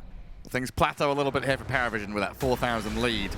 So they have tipped the scales back a little bit, but it's still in Paravision's favor as they continue playing, farming, manipulating 2 lanes plus multiple jungles, while Tundra kind of sitting back. I should say this though. We've cast a lot of games here already, Gareth, and we've seen a lot of Rastas really sad in early game. And a lot of times he comes back. A lot of times it's, you know, this hero, the Hex and the Shackle becomes more and more valuable as you go later into the game, and they have nice combinations on side of Tundra. Yeah, and Ari is one of those players, along with Zayat, who do drop Serpent Wards just to, like, clear waves. You'll drop it in the lane, it's like, okay, that's gonna kind of split push, you know, 2, 3, 4 waves, potentially. Yeah, sometimes pulling the creeps in, as you see. Carlos stuck in an awkward position. Another kill for Tundra, starting to reclaim a little bit of an area on the map for themselves. That's really good. I like that they're actually using the combinations, starting to play close together when they're this far behind. If they split out too much, they're going to get picked off by the Slardar. They're going to get picked off by Klinks finding people. Instead, they get a bonus kill. Of course, Roche does get taken, 16 minutes. Roche really has to start setting up some defenses around that time, because it's always around 15 or 16 minutes people start coming into his home. Yeah, he should be able to deploy some barbed wire, you know, sandbags, get some machine gun turrets, maybe a little pillbox or a bunker. You just take damage when we walk into the Roche pits. Oh, Satanic. Well, he's got Aegis. And he's pretty tanky as well. I thought there was going to be more coming from Tundra, but instead it's BZM poking, then Invis running back. No one's reinitiation fails to connect. Pretty fast, that little fish. 33 is going to go for the damage, but the speedy Slardar slips away. Nightclass does get clipped and picked off by Parker. As the Muerta ulti to disengage, though, as Tundra realize they've spent a lot and not got a lot. Yeah, and also a silence, importantly. Not just the ulti from Murta, he does have 2 points in the silence even. Wow. Yeah, I think maybe they had a chat about it, you know. Please level yourself. The panel is going to be happy about it. But what if they lose this game? Then he lost when he skilled silence. But he also lost when he didn't. That's true, so it makes no difference. That's what I'm saying. You can skill what you want. That wasn't the reason we lost. No, surely not. On Paravision, still with 3.5 minutes on the Aegis. Greaves Blade Mail on this Bristlebag. Lots of tools here to keep playing forward into tier 2s and tools to deal with the Parker Muerta. Yeah, the Blade Mail is a very intelligent choice against the Murta. It almost forces Murta to at some point go for a shard, but when you're this far behind where you want to be, not saying Murta is that unafformed, but as a team, they're far behind. You can't really spend on luxury items like the shard. So it's uncomfortable for Murta. Because 33's Tide is pretty annoying. Breaks free of the Clinks and the Treant. Gonna go He's to the on twin hot games pursuit. together. Bye! Down to bottom lane. people waiting down bottom, Invoker and Warlock were hoping that that Treant would continue a chase. Yeah, Radiant scan. They know something wasn't quite right there. Dire are scanning. Things really have petered out in terms of that push from Paravision. Dire's middle tower. Yeah, it's easy going for tier 1s. Not so simple going for the tier 2 towers. They are going to get a snipe on Ducalis there with the Serpent Wards. Satanic will return fire. And he will farm all those snakes eventually, take his time up there. As we see Bristleback having absolutely no shame, just farming right in front of the tier 2 tower. He's like, who's gonna kill me? You and what army? Especially with Ravage on cooldown. Is under attack. Dire's top tower is under attack. Dire's structures are Smoke from the Slardar on the Ringmaster. Trying to clear out the wave. There's nobody up here to jump and grab. So back to focusing the objective. Yeah, Klinks is slowly taking down the tower. Dire's top tower is under He's gonna attack. fall eventually here. With a bit of help from his team, a little bit of mana boots, it's gonna be easy for him. Ducalis wanders into the Tide and Warlock. Golem. And the damage from Parker kills the Treant before the Sunstrike even lands. These kills are nice for Tundra, See but BZM. Radiant's bottom The Treant Shard, the eyes in the forest, the little owls above the canopy have spotted the Invoker. And that's a free opening here for the Slardar to jump, but a pushback Deafening Blast and no Wow. more stuns means BCM is out of there. wow, that was nice. Actually pushed him across the little fountain there. Yeah, well done. Whitemon, however, might not have the same moves available. No. See, this is more like it, Slardar, in his own realm, his domain of water, playing through the stream. Yeah. In his element, thriving, vibing, Flourishing. Hydrated. unbothered. Absolutely unbothered. And so is true for the Warlock Golem as well. You killed the Warlock, but what about his minion? What about second Warlock? He shoved the mid creep wave, you know, holding some form of map control for his team, allowing the Murta to keep farming safely. She did go for Shadowblade. I think that's a good choice in this game, honestly. The Maelstrom into the Shadowblade. Eventually, you're gonna need to have Silver Edge in this game, just being against the Bristleback. And he even has the BKB queued up into Silver Edge. Honestly, a lot of times I criticize Parker's item builds, but here I think he's building the exact items he needs. Yes. Much clearer direction for him. No one sees BZM with that sentry. They're not going to be able to bring anyone down here, though. The two heroes up top can't easily pivot through the jungle. It was just no one alone there, kind of calling for help, but it won't be coming. It does mean that they have a bit of a window where Paravision might be able to abuse the fact that he doesn't have BKB first, of course. So we'll see if they can make something happen with the next Aegis, most likely, as this one is about to be claimed in 2 seconds. Shadowblade's off to the right-hand side. Another one of these very deep wards, though. Near that jungle area. Could be Parker's undoing. Paravision are bringing everyone across here. Treant always creeping in, providing vision. He sees the courier. He's trying to snipe the Silver Edge, expecting it to be purchased any moment. They have vision on this little boy. Parker Jr. is apparently the name of his courier. Parker Pudgeling Jr. It's a little Doom. I've had Oh, he's gonna PPG. buy in a few seconds. It's gonna purchase the Demon Edge. Are they gonna wait it out? No, they kill it. PPJ. If they waited just one more second, Gareth, he would have bought the Demon Edge. Oh well. But now he wants to walk over the secret shop, so this is almost more dangerous for Parker. He needs to Potentially. make it to a shop. Dire's courier. He's gonna go for it. Oh, is that a gem on the courier that just immediately dropped? Radiant's top tower Wait, is under oh, it was. You're right, and he TP'd base immediately and secured it. Wow, that is unfortunate. That's 2 games in a row.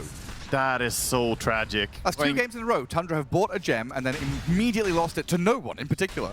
No one, he's just the jewelry hunter. man. He gets it. That belongs in the museum. This belongs in our museum. Yeah. Not just a museum. The Radiant Museum, The Gareth. Fountain Museum. Yes. Finder's fee? No. No. Return it to its rightful owner? No. How Oh, very English. The bottom, Silver Edge. Go on the Clinks. Down to half health with the Hex and Shackles into Sunstrikes. Could blow up on Satanic. Good catch. Very nice setup there. And there's that Silver Edge value, right? The movement speed slow. He couldn't run away in the Clinks. Held in place long enough for Ari to get there. Even though Ari doesn't have Blink yet, by the way. He's trying his best, shuffling his little feet. They are super reliant on this Slardar to bring the control. And Bristleback and Ringmaster not able to save the Clinks there. Well, we keep ourselves in this game state where it's a 6k lead for Paravision, but heading into that mid-game, Tundra starting to feel more and more comfortable. No one's super far behind, and nobody is super far behind. Oh, Ducalis spotted BZM, but BZM is going to see a bunch of random tree growth as he has a sentry nearby. So he should realize that was just planted if he pays attention. Golden green. He has not reacted though. I don't know if he made the mental connection that you can see this, right? Well, he's still going to get jumped and overgrowth. Wheel of Wonder. Tame the Beast. BZM trying to survive with a cold snap and a runaway with a deafening blast, but the final touch of 9 class will take him down. Is it fully invisible if you don't have vision on the tree itself? I think so. I guess so, You right? have to see the actual eye. Yeah, so he doesn't see it yet. It doesn't see the AoE. I wasn't sure. It's nice we can toggle between the viewpoints. Yeah, no, it's absolutely true. He didn't miss it. Yeah, you're right. I had to think for a second if that's how it works. And think back to games. Roshan, a pretty quick spawn. Pops back up. Oh, Invoker dead though. That's a chance for Paravision to make a move. Oh, especially with all the minus armor they've got. And all the tools they have. They have the BKB on Slaughter already, and I believe Bristleback has BKB on the Courier. He does. And Agadem's complete on Kling, so every single core just finished up a major 4,000 gold item. This is go time for Paravision. Do we want to go to bottom pit, or do we wait the 30 seconds for him to move up here? I think they're expecting that they can't take the Roche right now. They see Murta on mid, so yeah, they're just controlling top area, already setting up vision. They've got all the eyes in the forest already. Oh, are they gonna try and kill it? I think they're gonna try and kill it before it moves. They know they can't control top. Tundra's going in. Oh, 15 seconds. They're going. Yeah, they can kill it. Wards and Golem. They've got the time to do it, apparently. Go for the Sunstrike. And Paravision thought the Roche would be coming back up to the top pit, but he's being burst down before he even moves. That's such a big move. That's massive for Tundra. A huge surprise for Paravision. Yeah, they're just waiting there, but Roche never arrives. Just disappointment. Now you've got to contend with 2 lives on this Parker Muerta. 15,000 net worth is actually pretty big. And it's getting a lot stronger now with the Aegis in hand as well. That's going to be amazing for him. Can play with more confidence into the next fight. Still also close to the BKB, just 800 more gold, he will have it. And this does make it a bit trickier for Paravision. If you do head slowly into the late game, there's that threat of the Invoker popping off with the Ravage as well. Blink is going to be the next item for Tidehunter. Still a long way to go, but once he gets it, that combination is going to be available. Well, 33's plan has been working so far. I said they fucked up earlier on, just get some stacks and try and catch up, and that's what they've done. Yeah, the controlled area. Honestly, going back to that, they have held pretty good control, especially for being against a tree and protector. They haven't been run over or lost their triangle. Is under attack. Dust not quite there on Ducalis. As BZM plants himself in this bottom lane, can keep shoving out with the Meteor Hammer and the Forge Spirits. I'm just watching Warlock, man. He's vibing. Whitemon, this is what makes him #1. Is he farming enemy jungle? Yeah, just these 2 camps, you know, just sitting here Classic. chilling. It's a good time. TP out after farming some stacks. And a missed smoke here so far from Paravision. Yeah, Going all the way through this bottom jungle, but not finding anybody. duration is gonna time out. Ducalis nearly wandering right into Parker. So BKB Muerta, 3 minutes Aegis. Tundra starting to rally behind Parker with a 4-man smoke. They could dangle this Muerta in front of Paravision.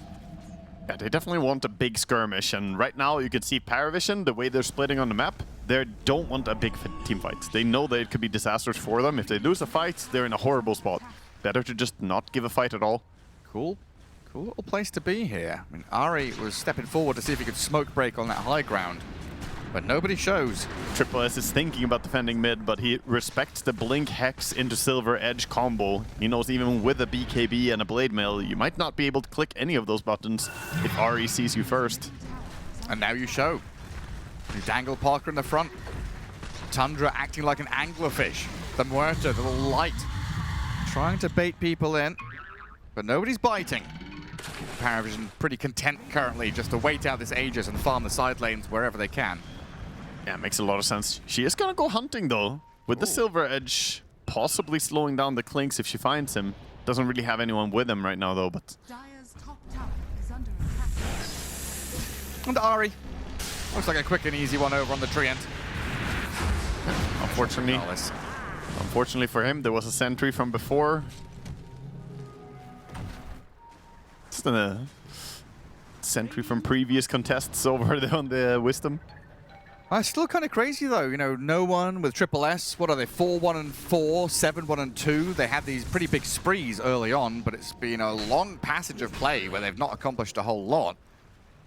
Yeah, I think they're respecting that the team fight is super strong from Tundra. The Ravage, the Golem, and of course Invoker bringing a whole lot of spells. Oh, we have an attempt over on the Ringmaster. Deadshot. Deadshot again. Might still get him. A few more hits, Maybe. but now the box is there, and Night Class laughing. Yeah, I think he didn't expect to get spotted, right? There was a sentry, so he walked in, didn't have the element of surprise from the Silver Edge. Normally, those Deadshots can be a bit tricky to land when you don't have vision. He's gonna get him now. Parker, yeah, a couple of shots to the back of the head. Execution style. Warlord to the Ringmaster. Doing a very good job activating with the Aegis on Murta, just hunting for kills and gonna get a tower on the back of it. Radiant's top tower is falling. Invoker also trying to do the same thing, look for something, but the gem on no one on his Slardar. The highs in the forest giving vision. But there is a high ground observer here for the Dire that can see them approaching. And Muerta again, invis, lurking in the shadows. Actually moving towards tier 3 tower. 33 makes a jump on Treant. Sunstrike connects and a kill's there for BZM. Ringmaster's respawning, but you have no tree unless he buys back. Aegis is timing out soon. This could be dangerous to overstay all the way towards the base. They're gonna start running away. Tundra has done a great job dragging themselves back into the game here after being at a pretty sizable disadvantage. Yeah, it was at like 6-7k lead early on, then it plateaued, was held for a long time, now down to nothing. And it's not just about the Murta being, of course, top of the net worth right now, but also the Invoker, number 2 on that slot. Huge.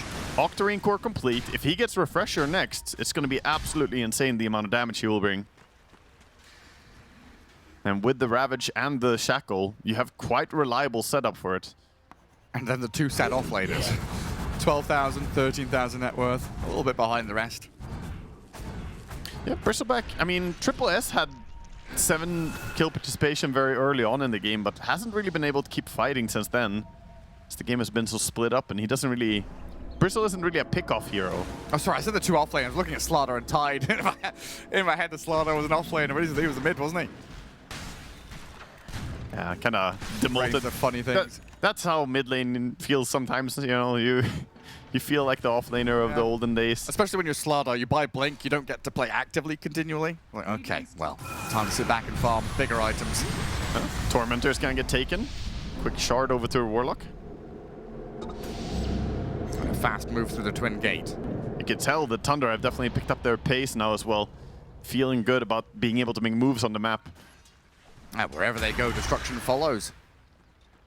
There are some items they're waiting for on the side of Radiant, why they're playing so defensively right now. They have Nullfire and just 100 gold over on no one.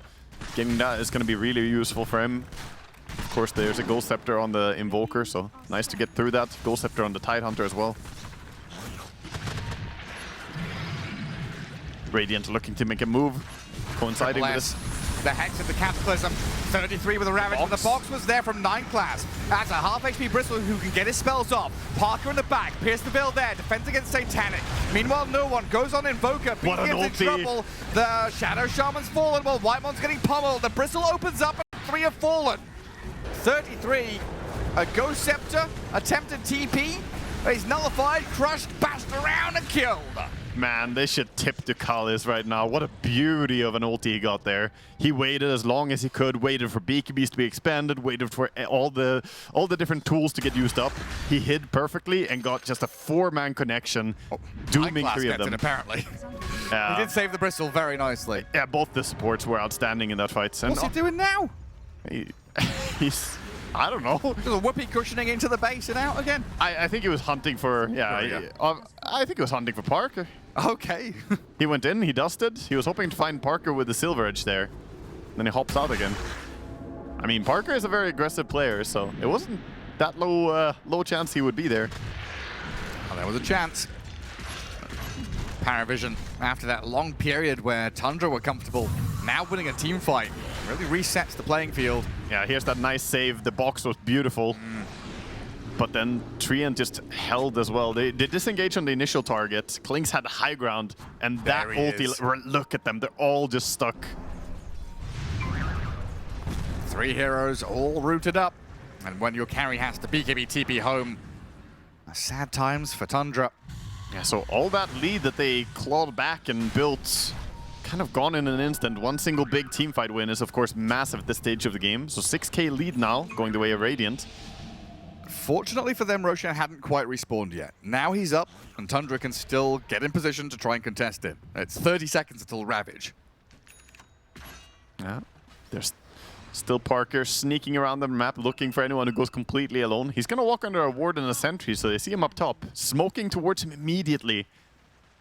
He does have TP, so if he shoves this wave and TP out quickly, he should be fine. Or if he goes towards the gate. He's greedy? No, he's not. No, he's going to TP. And he was not in vision when he TP'd out, so he's going to be fine connecting with his team. This smoke is probably going to end up being pretty wasted for Paravision. As I say that, they're going through the gates, realizing it's a bottom Roche, and they don't want to have a repeat where Tundra get the Roche for free. Well, 30 seconds till nighttime, though. We're going to try and sit around the pit. Yeah, not wanting that sneak to happen. 33 gets the opening on the Treant, though. Or they might get 2. Nice catch on 9 class. Cataclysm coming, but they've broken free thanks to Sladar's Crush. Damage from the Clink skeletons. It's going to force Parker back while 33 chases no one. So Muerta comes out with a double kill. Both Radiant supports have buyback. Yeah, buybacks are available, but not that easy to buy back and run over there to fight for the Roche. They also know Roche is moving top, so repositioning. There's one buy. Don't want to give this. Invoker trying to go behind everything, TPing to the top. We've got Gem on the bristleback still with a high ground ward here. They'll see down to the low ground onto 33. They don't know where BZM is yet. You're right. He's kind of lurking on that right-hand side of the map. Yeah, if they can find Ringmaster, that's going to be instrumental to his success for sure. Again, he has that blink ether lens, but no buyback on him now, of course. Ari nearly finds Ducalis there. Parker will deadshot him away. No continuation, though, as Tundra really tighten up to play that 5-man unit, all holding hands. There is a smoke on Radiant. They could re-smoke and go. As Dire, do they have a smoke coming on a Courier? I don't think so. Nope, no smoke available for Dire. No. That could be the advantage in initiation. The Chrysalis for Muerta. No one's starting Roshan yet. The standoff around the pit. Just trying to focus on these lanes. Keep the equilibrium across the river so you have a better chance of approaching. That's what's so good about this Invoker. Shoving out that bottom wave, keeping Forge Spirits going, can elicit a reaction out of Paravision, but for now it's a big smoke forward. Yeah, the long wraparound. So scary. They don't know how close they are. Ducalis. He's going to move forward, doesn't quite see up the high ground yet. 33 wants to tank it. Now they know where Tide is. Triple S gets on to the Muerta first. No one makes the jump. The Muerta's in trouble. Ethereal, though, pierces the veil. Ari gets the Serpent Wall trap down onto 9 class. Blown up completely as Satanic has to step back. And he's going to deal with BZM, but Triple S has finished off Whitemon in the meantime. 33 with a Ravage into Cataclysm. That takes him down a notch. The Clink's down for 70 seconds, and the Bristle's in trouble too. Slaughter still strong. He's trying to deal with BZM here, nullified and taken out BZM, you're right. And 33 with nothing left in the tank. It's Paravision. They lost their clinks, but they've got so much left remaining. The minus armor and the damage from this bristleback is too much. Man, they got the dream connection there. Paravision, they connect onto the Murta, the perfect target to see initially. She did survive, but then she used all her tools. They just reset, and in a about 8-second time period, you know, the duration, or 10-second for that Pierce the Veil, they just reconvene and say, hey, Murta, how are you doing? Triple BKB. I mean, that's what that fight recap says to me. Triple BKB on the Radiant's doing work. Yeah, definitely. As they're gonna push up on the high ground, we can see a recap here. Initial poke onto the Murta. Really nice save with the Golem. I think she would have died if it wasn't for the Golem stopping them for a little bit there. Yeah, poked with a flail and a trident and all sorts of business. Some pretty aggressive poke, should I say. And nullified and walloped by the bristleback. Cataclysm combo was good, but Bristle was so tanky, he didn't die to it, even though he tanked the entire thing.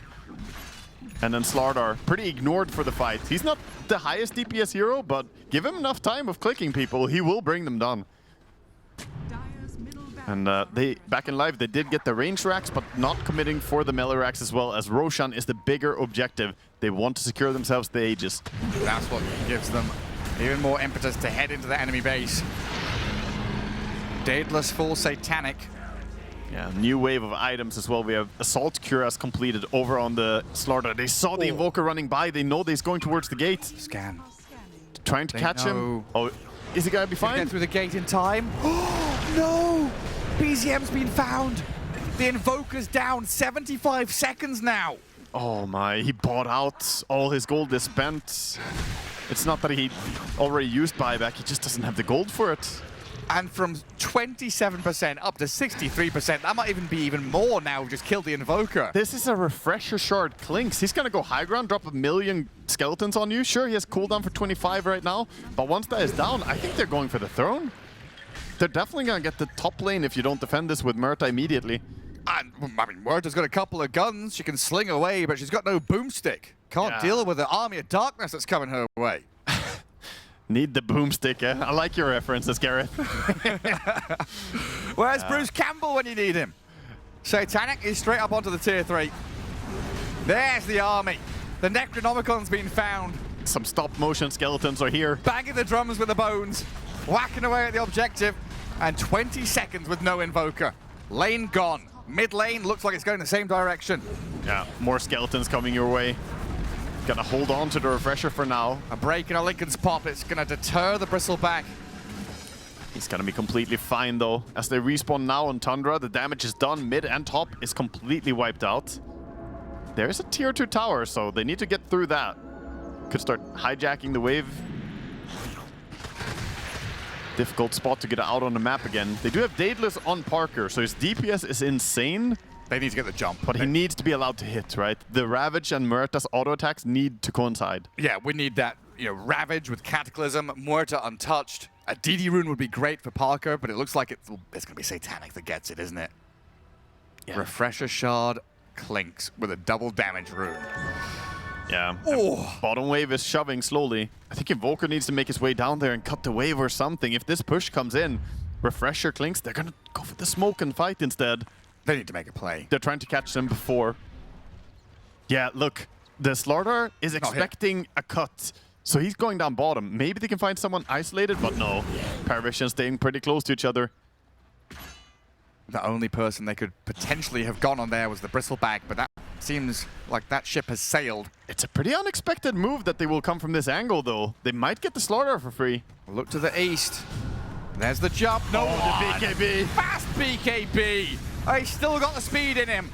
Sprints off to the right-hand side while the Wheel of Wonder comes in time. They've dropped the meatball and the Cataclysm now to blow up 9 class and no one. Tundra do get some good kills here, focusing the clicks as well. Parker, he's opened up and brought Satanic down. BKB's up with the Ravage to play with, but Satanic's clicks. He can still reposition here. Pierce the Veil, forces the back, the damage. Oh! Parker with a double kill. Keeps Tundra in the game. Fantastic stuff coming out from them. The damage coming out from a Cataclysm, wiping 2 immediately, allows Parker not to use his BKB and ulti early. He was allowed to hold that after they just respawn, and Clinks just couldn't keep himself safe. 12,000 damage? Jesus. I thought when Satanic respawned he'd have a crack, but just no chance there against Parker. Yeah, I think Slardar is very, very important target because he's the only reliable, good disable they have outside of like, yeah, okay, whip. But what do we really have to hold the Murta in place if Slardar isn't there? It felt like this fight might have even been over as it began when no one got that fast BKB off. But the Gleipnir Cataclysm, Wow. so good. The two-man Gleipnir catch was really, really nice. I think if Slardar got to kite out, come back with the Aegis respawn right here, that could have turned the fight for them, but no. Yeah. Didn't happen. Back in live, we have a push onto the high ground. Tundra looking to press their advantage. Just finish watching them kill off the Clinks. Take down Paravision with a team wipe. And Lacrity as well onto this Murta, already so high on DPS. Jump from no one. They're looking at Muerta, blowing up Parker. And an overgrowth catches two in the back as well. Shadow Shaman Invoker all bound up. Cataclysm thrown, they kill off the Treant, but BZM cannot stand against the Skellies. 33's on the run through the mid lane, but the chase is on towards Ari. Satanic can't quite catch up to the Shadow Shaman, but Night Class has spotted 33's escape path. The route has been cut off. The Blink TP, though, with no stuns coming, he's gonna get home. Whew. Nice escape there from both him and Rasta, getting himself to safety. Warlock, of course, as well. But that is the most important heroes dead. Post 1, post 2, both gone. They're gonna go and take the outpost, secure himself a TP spot. With 60 seconds on the respawn, the push is coming. What a wild game. 2,000 damage from the Slardar, but almost 2,000 damage from the buildings on Parker. They're just gonna backdoor this. They're gonna take down the tier 2 without the help of creeps. They have the DPS easily. And then what? Top lane is at the base, so they can go for tier 3, or at least force buybacks. Yeah, the base is exposed. I think they definitely should at least elicit some response here. They can't let them respawn for free. Patience is the name of the game. BKB on cooldown on Slardar though, 20 seconds, so he doesn't really want to go first. Same for the Clinks. But they have the Ringmaster. There's the banner. And the Skellies. 33 shows himself, and the Treant, he's pretty far forward here. I think Paravision is going to let him die. Wow. 5 heroes alive, and they let him die to 3 because the threat of the buyback from the Invoker and the Murta. That's a big win for Tundra. They didn't get forced to use their buybacks, get to respawn for free, and they get a kill. And they don't lose out on Mega Creeps either. Yeah, staying well within the game. I like the next choice as well. Parker is going to get the Blink Dagger, finally be able to go together with his team, get that initiation power. Reposition somehow. Yeah. And what is it? Swift Blink into Divine Rapier is what he's got queued up. So replace the Treads and the Maelstrom. Yeah, that's very solid. They are against Super Creeps top and mid. Roshan is a minute and a half at least away from spawning. Yeah, Tormentor gonna get taken down by no one. The minus armor is gonna make it pretty easy to 1v1 that. Nice bit of gold for his team.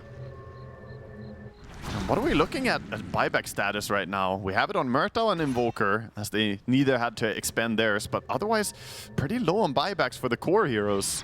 Tidehunter, yes, but the rest of them are no. Everyone's buying funny items. Tundra with double gem. Oh, he changed his mind. It's Refresher instead for the double ulti and double BKB on the Murta. Buying out the entire thing and sending it out. The long line of the law. 33 says push out that top lane, play into that top spot at tier 2. Yes. Can't let the creeps keep approaching our tier 4s. For now, he has to play very close to his team on Murta because 1,400 gold without buyback, or 1,400 gold away from having buyback, rather. Ducala's not going to get picked this time. Very, very tense game. Back and forth the entire way. I mean, dead even. We can see some ideas. No one is queuing up an Aeon disc, trying to keep himself safe after what happened down on bottom. It's understandable. He doesn't want to get bursted like that. Against the combo play of the Refresher and Cataclysm. What's your guess on Roche spawn? I think 40 seconds. 40? 61. Oh, wow. It's a 15. Okay, it's a massive... Oh, it's a full spawn, basically. Yeah, it's the latest possible spawn. I thought first there was a 15-second spawn. I'm like, oh, it's super fast. But then, no. It's 160 seconds? It was, math is pretty hard. It was 15 away from the possibility. 165 seconds. So we'll be here for a while, staring at the potential Rose spawn. At least there's the benefit for Paravision. They can have Vision in there all the time with the Eye in the Forest. Similar true for Tundra, though. They can send Forge Spirits if they want to. course, players don't know what we know. They'll be thinking Roche could be up, Roche could be up. Any minute now. Any second now for the next couple of minutes. 200 gold for Murta, and she will have buyback. And then I think they look pretty eager on Tundra to make a move. The last moves that they have gone for themselves have worked out really well, where they take the initiative, they go and aggress on the fight. I think getting jumped is always going to be really hard here to react to. And the standoff begins. Yeah. Parker is given the clear that, yeah, buyback is back. Can make moves now.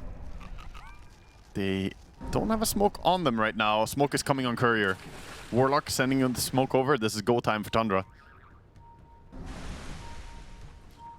At the same time, there is smoke available on Paravision. Right now, you can see 9 class sitting in a smoke reveal position and just ready to blink away.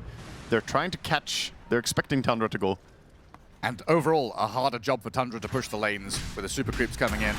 Yeah. They've done a good job at actually shoving all of the waves across the river, so they are in the better spot in terms of map state right now, and that allows them to get this 5-man smoke in towards mid. Get a nice shield rune as well. Never a bad thing to have. Prevent the burst a little bit. Yeah.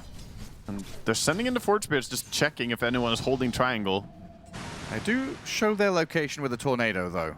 So Paravision fully understanding what's coming. Paravision are waiting. They are pretty damn aware that the smoke is active right now, so they're just trying to wait out the timing of that, and they're praying that Roche is not going to spawn. And they can see it. They can see it hasn't spawned yet, which is a relief for them. If it spawned during the smoke, it would have been hard, but now they counter smoke. Paravision reverse the tide. It's like a little dance the teams have to do. Tundra now have to be the ones backing away. It's the dance of death. We'll see if Murta is able to put on the dancing shoes and do the samba here with Paravision as they move into position up the high ground with Ducalis leading out. No one makes the jump. White1 in trouble. The Ravage comes out. Klink's got the BKB off. 33 disengages. BKB spent on the Radiant. Ravage spent on the Dire. They'll try and gush and chase here with a dead shot from Parker not landing. They require the dead in the water to hold the Bristle back in place. Bristle can't move. Chasing forward. Bristle can't move. They found 9 class, but he's blasted by the Meteor. Triple S broken and killed by BZM. The meatballs landed and Bristle's dead for 2 minutes. Ooh, that shard got some massive value for the Tide. He put the shard over on the Bristleback, and Bristle could have turned to try and kill it, but then he turns and might just get opened up on as well. Really nice chase by Tundra. And now a 5k lead for them. They've got another jump here on towards 9 class. spent The the buyback. dieback of the Ringmaster, but he puts himself in the box. Buying time there. No one makes the jump. 33 nullified, but goes Scepter and does get away. A reset from Parry. Satanic with no BKB though. Gleipnir meatballed. The damage with the shackles and finished off. 2 minutes, no Klinks now. Ooh. He does have respawn in, or he does have buyback in 30. He has the gold enough. It's just a cooldown, so it's not 2 minutes. But this is still looking like a really big power play available. The Bristle doesn't have buyback. He's gonna have it if they take the bounty runes. I think Treant is being told, go. He has to go and collect these 2 runes. Fetch. Yeah. This will give Bristle back the gold that he needs. He has buyback in 10 seconds. Good boy. There we go. Buyback should be... Oh, it actually isn't enough still. He's 50 gold short. Close. It's so close. He needs more gold. And Parker's on the high ground. He's feeling it now. Ready to kill off the tier 3s. Crack open this Radiant base. Force the glyph already. Evoker looking to catch anyone. Ducalis has to be so careful. More swings and roundabouts in this game than the kids' playground. Back and forth that DOTA plus probability goes. Jump in. They found BZM. Trying to get him out of there, but no one's pummeling the Invoker. They found the kill. Got him. Buyback out with the Cataclysm coming. That's not going to land though, and Parker is deep behind enemy lines at the tier 4 tower. Buyback from the Klinks and Treant required. Invoker, same story.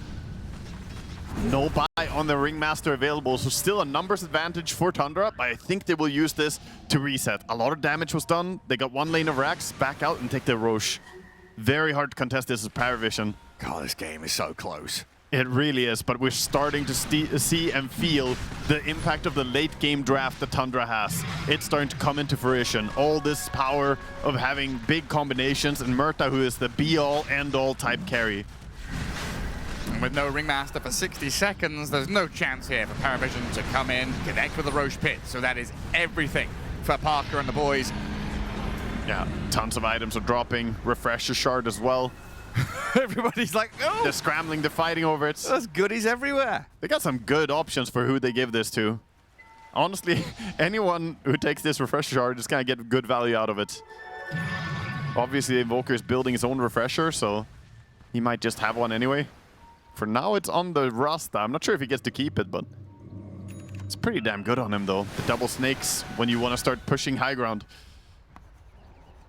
Tidehunter still doesn't have a refresher of himself.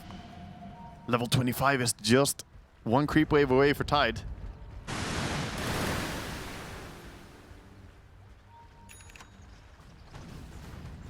At least he gets to respawn on Ringmaster, you know? You didn't lose more buildings during the 90 seconds that you were dead, as that have been a very scary moment for him to die and not have buyback available, but now with Aegis on the Murta, it becomes a harder task to solve the next team fight. Especially when we're looking at Tundra with 4 buybacks. Bristle on the other side, well, it's Bristle and Slardar now on the other side, the 2 with it. Yeah, it becomes very, very challenging. So what's the numbers then? With Aegis Cheese, you've got 7 lives plus 4 buybacks. That's 11 versus 6. Seems a little unfair. Then you got Count in the Golem. He's +1 hero as well. Yeah, and Forge Spirits are a 30% of a hero each. The Rasta wards, that's basically, yeah, you're telling me they're going to be 5v15? Yeah, something like that, yeah. Pretty big advantage for Tundra.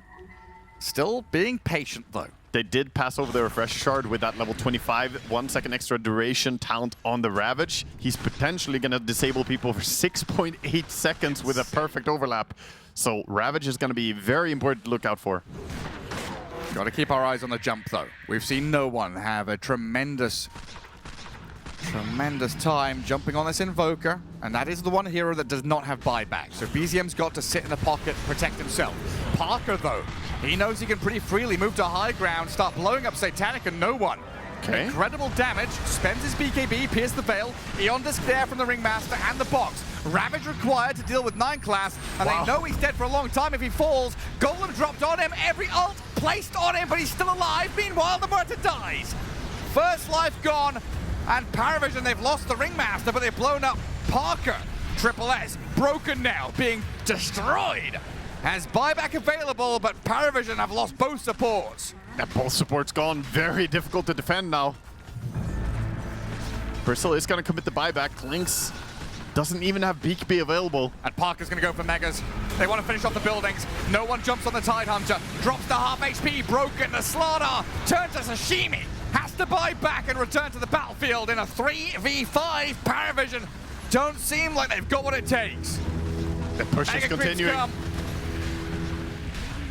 And there's not much they can do to answer this. BKB not going to come off cooldown in time. 30 seconds still. Does have the burning army, but the reaction from the supports on the side of Tundra has been good. Parker? Are they going to come back and deal with the base? Parker's killed off no one while Satanic went for a base race, but GG's called and they've tapped out. They know it's over now. It's a creative attempt. It's the only thing he could see. No way you fight it to 5. Yeah. Satanic was hoping that maybe they don't react in time. I go for this split push, but no. In the end, what a battle. Parker. Okay, well listen, there's only one person I associate with Templar Assassin more than Parker, Gareth. and he's cast in this game. Yeah, you take it away, Gareth. Templar. Who? No, that's not me. I play Warlock exclusively. And sadly, he's not available, so, you know, no Warlock now. These teams are ignoring him. They're not seeing your boy. Just ignored. But this is a draft here where both teams have got a lot of pacing through their carry, a lot of jump and catch, tons of sustain, lots of wave push. I think the panel are right. We should have a pretty close game 3 on our hands to see who goes through and who goes home. As they already drew the line on Tundra, they realized they should be on this high ground. Oh, that's an awkward pause timing. No one sees anything. So Tundra smoked. Ari broke his smoke on the high ground. Both teams realized the smoke broke, and we have a pause. Yeah, a little bit awkward. We'll see what happens as, well, probably. I think they just disengage. They're far enough away, both teams can back out of it. Flurry of pings. I don't really see how Tundra can break up on the high ground, so Nanklas is gonna sit here and keep an eye on them. Ari might actually walk up here. Going up high ground. Oh, that's a bold move, Ari. Oh, he's gonna get shackled. Taken down by Triple S. First blood there for the Underlord. That's really bold to try and walk up. I mean, you already knew that the enemy are on the high ground breaking your smoke. So he walked up blindly into danger and, well, he got punished. ultimately, good start for them. I do think that I favor Tundra's draft, by the way, just to touch in. So we have a contest on the bottom rune. Tundra gonna have to run away. Pari a little bit stronger. Running everywhere as 5 then, Paravision, just never let it go. Oh, the blinding onto Parker. Just roam everywhere together. Firestorm with the shackles over the top. Parker trying to run back with the refraction. Fairy Fire, 3-1 charges. He's very low and he will get back through the stream, but that's a massive blow to his laning stage already. Yeah, they're gonna let him walk away, but he's gonna have to walk base and then TP out. This is not comfortable at all. He is sending out tangles, but he's got TP in with low HP, low mana. Ooh, I'm not sure about that choice. Really? We'll see if he gets punished for this. Oh, wow. He did not want to miss the first creep wave, so now he's gonna be very weak with no TP, and if he was to die, he's not gonna have TP available, of course. That's some risky business. That's wild. And then we've got BZM on his Earthshaker mid, one of his old classics, going against the no one Tiny. So we're going to have, obviously, in that mid game, lots of jump capability. I do like the fact that Tundra have this saving support through Shadow Demon to counteract some of that jump, the raw damage of the Timber Saw, and then there's Earthshaker with the surprise factor, this Blink Aggro Slam to get on top of people later on. Because like the panel said, we don't see that necessarily great turnaround or reset ability for the Dire. If they get jumped, things could be scary. Yeah, they have different advantages in the draft. I just think I like the Tundra one a little bit more. Particularly, they mentioned the comeback mechanic. They have this surprise jump potential, the hard chain stun as well, with Shaker and Jakiro to follow up, and tons of damage between TA and Timbersaw. So having good disables and a ton of damage is usually a good recipe to be able to come back from bad spots. On top of that, I think they have strong laning. They have SD and Jakiro, two of the best supports in the entire patch. So yeah, their draft looks really clean. Some good jungle stackers as well. Shadow Demon, great. Kotl, of course, on the other side, very good in his own right. So we're expecting to see here a lot of jungle stacks being made up. Yeah. And not just good at stacking jungle, also good at sniping couriers. Also worth mentioning, the BZM Shaker on mid is a counter pick against the Tiny. It's a hard matchup to play as Tiny. Typically, you can win a lot of mid lanes as Tiny due to your high damage, but Shaker abuses when you get close, spams the Aftershock on you, and has even higher damage to last it when he enchant totems. So already the lane is not easy. That melee versus melee matchup. And Whitemon, given the treatment to 9 class. Jakiro level 2 with a ton of damage. I'll force him back and gets a half pull into the small camp, which is blocked up with a Dire Sentry. So he'll get what he can in the meantime. Just watching mid lane was awkward, but we have Jakiro walking pretty far out. 9 class will push him back in. Yeah, Blinding Light into the Firestorm. Nice little combo there. Yeah, 9 class has made some nice things happen already with his Blinding Light. I do enjoy watching the pause for Coddle with the blinding early. Illuminate spam is pretty predictable and also can be a little bit boring to watch, to be honest, but the Blinding Light is more utility. Shackles onto 33 and a Blood Grenade, but the disruption will keep Paravision away from the Timber Saw for the most part. Ducalis. Oh, you might get him, yeah. And zaps him with that Ether Shock. Just enough damage to finish the job. Ari did go over and grab the healing lotus at least, but his offlaner does perish. He does. 3-0 start for Parry. And Whitemon, yet again, being Blinding Light pushed back into that Firestorm. Not dead this time, but still taking a tremendous amount of damage. It is cool to see the adaptation as well. They're really playing the combination, because normally Underlords would not even skill the Pit of Malice this early, but having Pit of Malice and Firestorm is working out very, very nice for them. Great. Does delay his Atrophy Aura though, so he doesn't get the same lasted damage. Harder to contest the TA in that regard. And then on this Kotl, right, Solar Bind with the Facet. Usually we see these Keepers of the Light go for Spirit Vessel from like a core role. I'm kind of assuming Urn from this support position, but even just Solar Bind into like Lunar Aghanim Scepter, right? That slow down into orbit, the Lunar Orbit Cannon is pretty nasty. Yeah, they have tons of magic damage overall to throw in there, even just the tiny combinations from the mid lane. Both the side lanes are pretty scrappy, a lot of fighting back and forth. Yeah, so even a tanky hero like Timbersaw could get burst down through the combos that they've got. Yeah, certainly. Yeah, I like this game. Lots of tools, lots of back and forth, outplay potential from both sides. While Tiny is laning into a hard matchup, like I mentioned, he's doing great in terms of CSing. Yeah. Even so, 21-4 versus the 24-10, so an advantage to Shaker, but not a big one. Tendonize.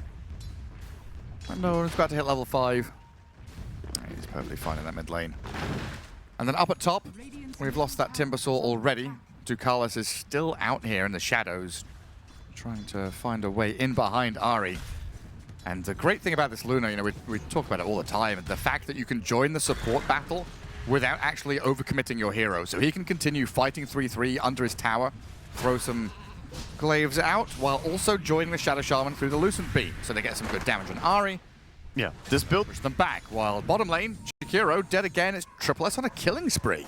this pairing is working out really well. Jakiro always wants to walk close, get the harassment of dual breath and auto attack. Up top, they're actually on Timber as well. Yeah, they pushed Ari all the way back. Shackles into Lucent Beam, zap him with the Ether Shock. The damage from these two heroes is pretty tremendous. Pops the Magic Wand and One the more Fairy beam. Fire, though. Another beam not coming, as Ari will disrupt the Luna. Gonna be fine, but a lot of damage sustained on the side of Tundra. Not comfortable lanes at all. We see supports congregating towards the mid lane. Rasta will also join the pilgrimage. But BZM, the only one that's actually had a happy time in that lane stage. And 6 minutes in, Rune's being guarded up. Invis for BZM. Radiant's middle Nice to get his bottle refill. But Ducalis get this solo kill? Disruption probably says no. it's a difficult one to get. He does have boots, so of course he's pretty fast. He's gonna chase after. He's calling the Luna to help him. Yeah, come and zap it. Can't go past the tower. BZM's actually moving over, though. Invis Earthshaker, making this pivot up to top at level 6. We used to quite often see level 6 Earthshaker go and farm stacks, right? Yeah, but they were blocked. The Ancients was blocked pretty early, so not able to do it. And we saw a reblock even happening with that Sentry Ward. And the Observer could unfortunately be taken out if a dire hero was to make it over here. They're gonna see this obs. They'll find it. Free money. So a couple of observers in a row. Yeah, that's Ari smart. trying to get the stacks going. We'll be able to see no one in 9 class arriving. The Avalanche toss forward, back in towards the Timbersaw. BZM's arrival. Disruption onto this 9 class Kotl. Should be able to blow him up, but he's quick on his feet. Pops a Fairy Fire, Blood Grenade, and the final touches of damage with the Fisher block, and taken down. Not an easy grab, but regardless, they're able to guard that area of the map. But it's enough of a distraction to get the double wisdom going the way of Paravision. You're So right. it took a lot of attention to chase him. They were thinking about bursting the Tiny first, but he has so much HP, and if you ignore the Coddle, he's going to be very disruptive. So in the end, the move was successful from Paravision. Oh, great start for them. And then scanning out BZM here as well, knowing he's grabbed the bounty rune, and of course shows himself on that courier as he snipes it. And he's looking to activate, and these moves are pretty important for him because he doesn't have those stacks that you mentioned. He doesn't have anything to fall back on. Trying to go on Luna, has the ulti ready, but can you close the distance? She has the damage reduction ready. Now Lunar Orbit going. She's about to pop level 6 as well. Here comes the gate. Underlord wanting to join in to get on top of 3-3. Tons of disable. And Tiny also joining in. Very quickly snapping across the map to bring 5 heroes from the start of the game, right? Paravision literally are deathballing from before creeps even spawned, before the horn even sounded. Yeah, grouping up and going. And it might even go for more. We have a lot of heroes on the top rune. BCM wants to make something happen, but he has to be so careful. Yeah, they disrupt Ducalis before he shackles. Ice Path there will connect on both dire supports. Still looking to play forward onto Ari, but it looks like Paravision won't be able to get up to the high ground. Staircases are dangerous, very spooky stuff. He puts down a little Fisher, keeps them on the other side, trapped for a while as he can move towards mid, get some CS. This is also keeping a lot of attention down or away from bottom lane, so it's creating a lot of space for the TA. Even if Tundra are not super successful with the early moves, it is keeping all eyes away from Parker and allows him to get that Deso early. And this Moon Shield on Luna, the damage reduction, 30%. All damage? Yeah, it's an overall damage reduction, so it will protect you against spells, it will protect you against basically anything. It's really, really good. You do need to be able to activate it before the enemy go on you, but this has actually become a very recent trend that people max even the Lunar Orbit in lane and play around that pretty heavily. It can be quite strong. For now, only has the 1 point in it. Yeah, so you're looking at this, Timbersaw with pure damage, not doing an awful lot to Satanic. You drop him to half, but you've already lost Ari. Serpent Ward's now placed as well as Ducalis has trapped Satanic in the cage with the Timber, but plenty of damage thanks to this Moon Shield keeping her alive, and then the output to kill both of them off. That's Moon Shield difference right there. Who knows, maybe you would have lived with the other one as well, as he would have more damage to kill people, but either way, very nice play there. The ward trap as well, just keeping him safe. Oh, a rune grab for no one, an illusion for himself, so could see some dispel off the Jakiro spells, something like that. Well, I believe BZM went and stole a few camps on that right-hand side Dire Ancients area, and is looking to backstab the Underlord, but this is a long journey for him to make, and a lot of time wasted. Yeah, he's heading over as they have a stack over on the Ancient. He's gonna just farm this normally. Don't really need to ulti since you have Timbersaw nearby. They did not get to do the undisturbed plan that used to be the meta on mid-shaker. Just get like quad stack, maybe even 5 stack, and then just slam one big ulti, and that's your Blink Dagger. Instead, gonna have to work for it. Oh look, it's Paravision grouped up together again, playing aggressively into the mid lane. Smoking behind the Jakiro. Quick little toss and zap. Ducalis picks up the killing spree. 1-8. Similar story throughout these games. The Paravision take that early laning stage lead, keep these self-sustaining cores on the side lanes alone, because they're pretty happy just to keep on farming lane, then jungle, bouncing back and forth, while the supports plus mid playing actively together. It's pretty natural as well, as their mid laner is a hero who doesn't need Blink as badly. Sure, Blink is amazing on Shaker, and amazing on Tiny as well, very similar, but Tiny without Blink is way stronger than Shaker without Blink. So that allows him to play with the supports really well. They're siege up the tower. Especially when you've got 9-class who's playing this Kotl as though it's a disruptor. This blinding light is basically a glimpse in his hands. He looks very natural on his Kotl for sure. I mean, obviously he has a lot of games on it, but he's played a lot of other supports a lot lately as well. So nice to see he can still bust out the Kotl and perform like it's no big deal. Some more stacks there for Ari. Build up the bank for the Timbersaw and Earthshaker. Or maybe the TA. There's lots of people here who can take all the jungle. Both the teams stacking up a ton. We have stacks on both triangles happening at the same time. And then Parker just bouncing from lane to jungle. He's got very efficient with a lot of net worth. Yeah, he's got basically the dream start here for a TA. 0-0-0, no kill involvement, but he does have the Desolator and 1,000 gold at 12 minutes. 12 minutes is basically the gold standard you want to aim for. If you get a 12-minute Deso, that's really amazing. He has 12 minutes plus a lot of gold, so he's super happy right now. It does mean that the Underlord equally is having waves just pushed into him, so there's not really much pressure on Triple S. That's why he's also got 6,000 net worth, doing a similar job, just clearing out the wave, falling back.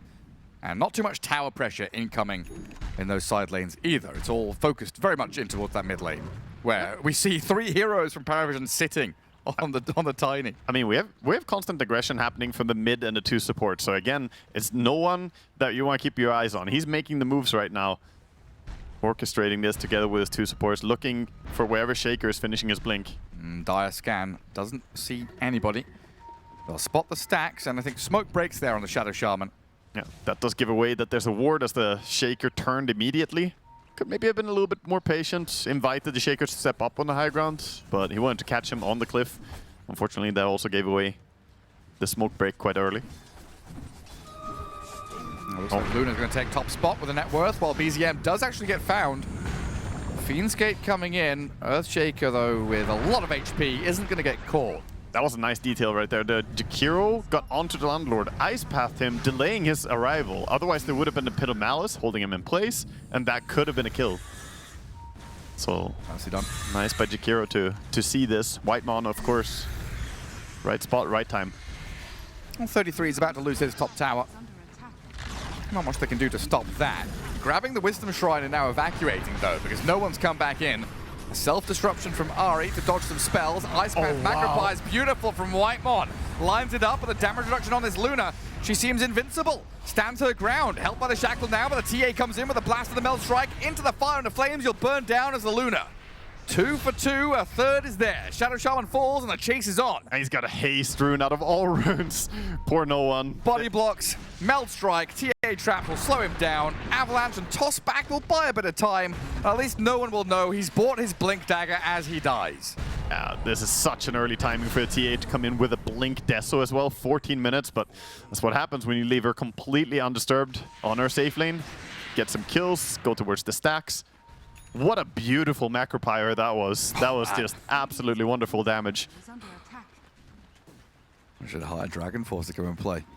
Yeah, holding them in place. Now Maybe a Parker. bit overcommitted by Paravision going for that play. And Whitemon lines it up perfectly here. I mean, Ari with the self-disruption also dodging the avalanche, making sure he doesn't get caught immediately. Yeah, it's just the Timber Saw damage into the macro pyre at the same time. So much happening. Poor And Luna. Satanic chases forward, right? Like, there's a potential there for him to run back and evacuate, but gets stuck between a macro pyre and a staircase. I think he didn't want to stack up more as well, is the thing. He didn't want to like stand next to his team. It's kind of hard to kite backwards. It's a lot, It was just a very difficult situation. a lot of commitment onto Ari.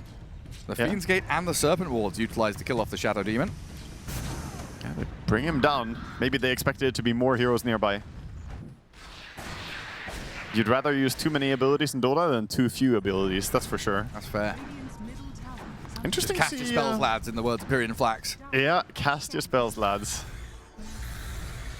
Interesting to see Triple S build in this game, going for the Halberd Rush on Underlord. Cool. Item that we really haven't seen a lot in a very long time. It is obviously intended to counter out the TA here. That's just going to be one more reason that he will need to eventually get the BKB.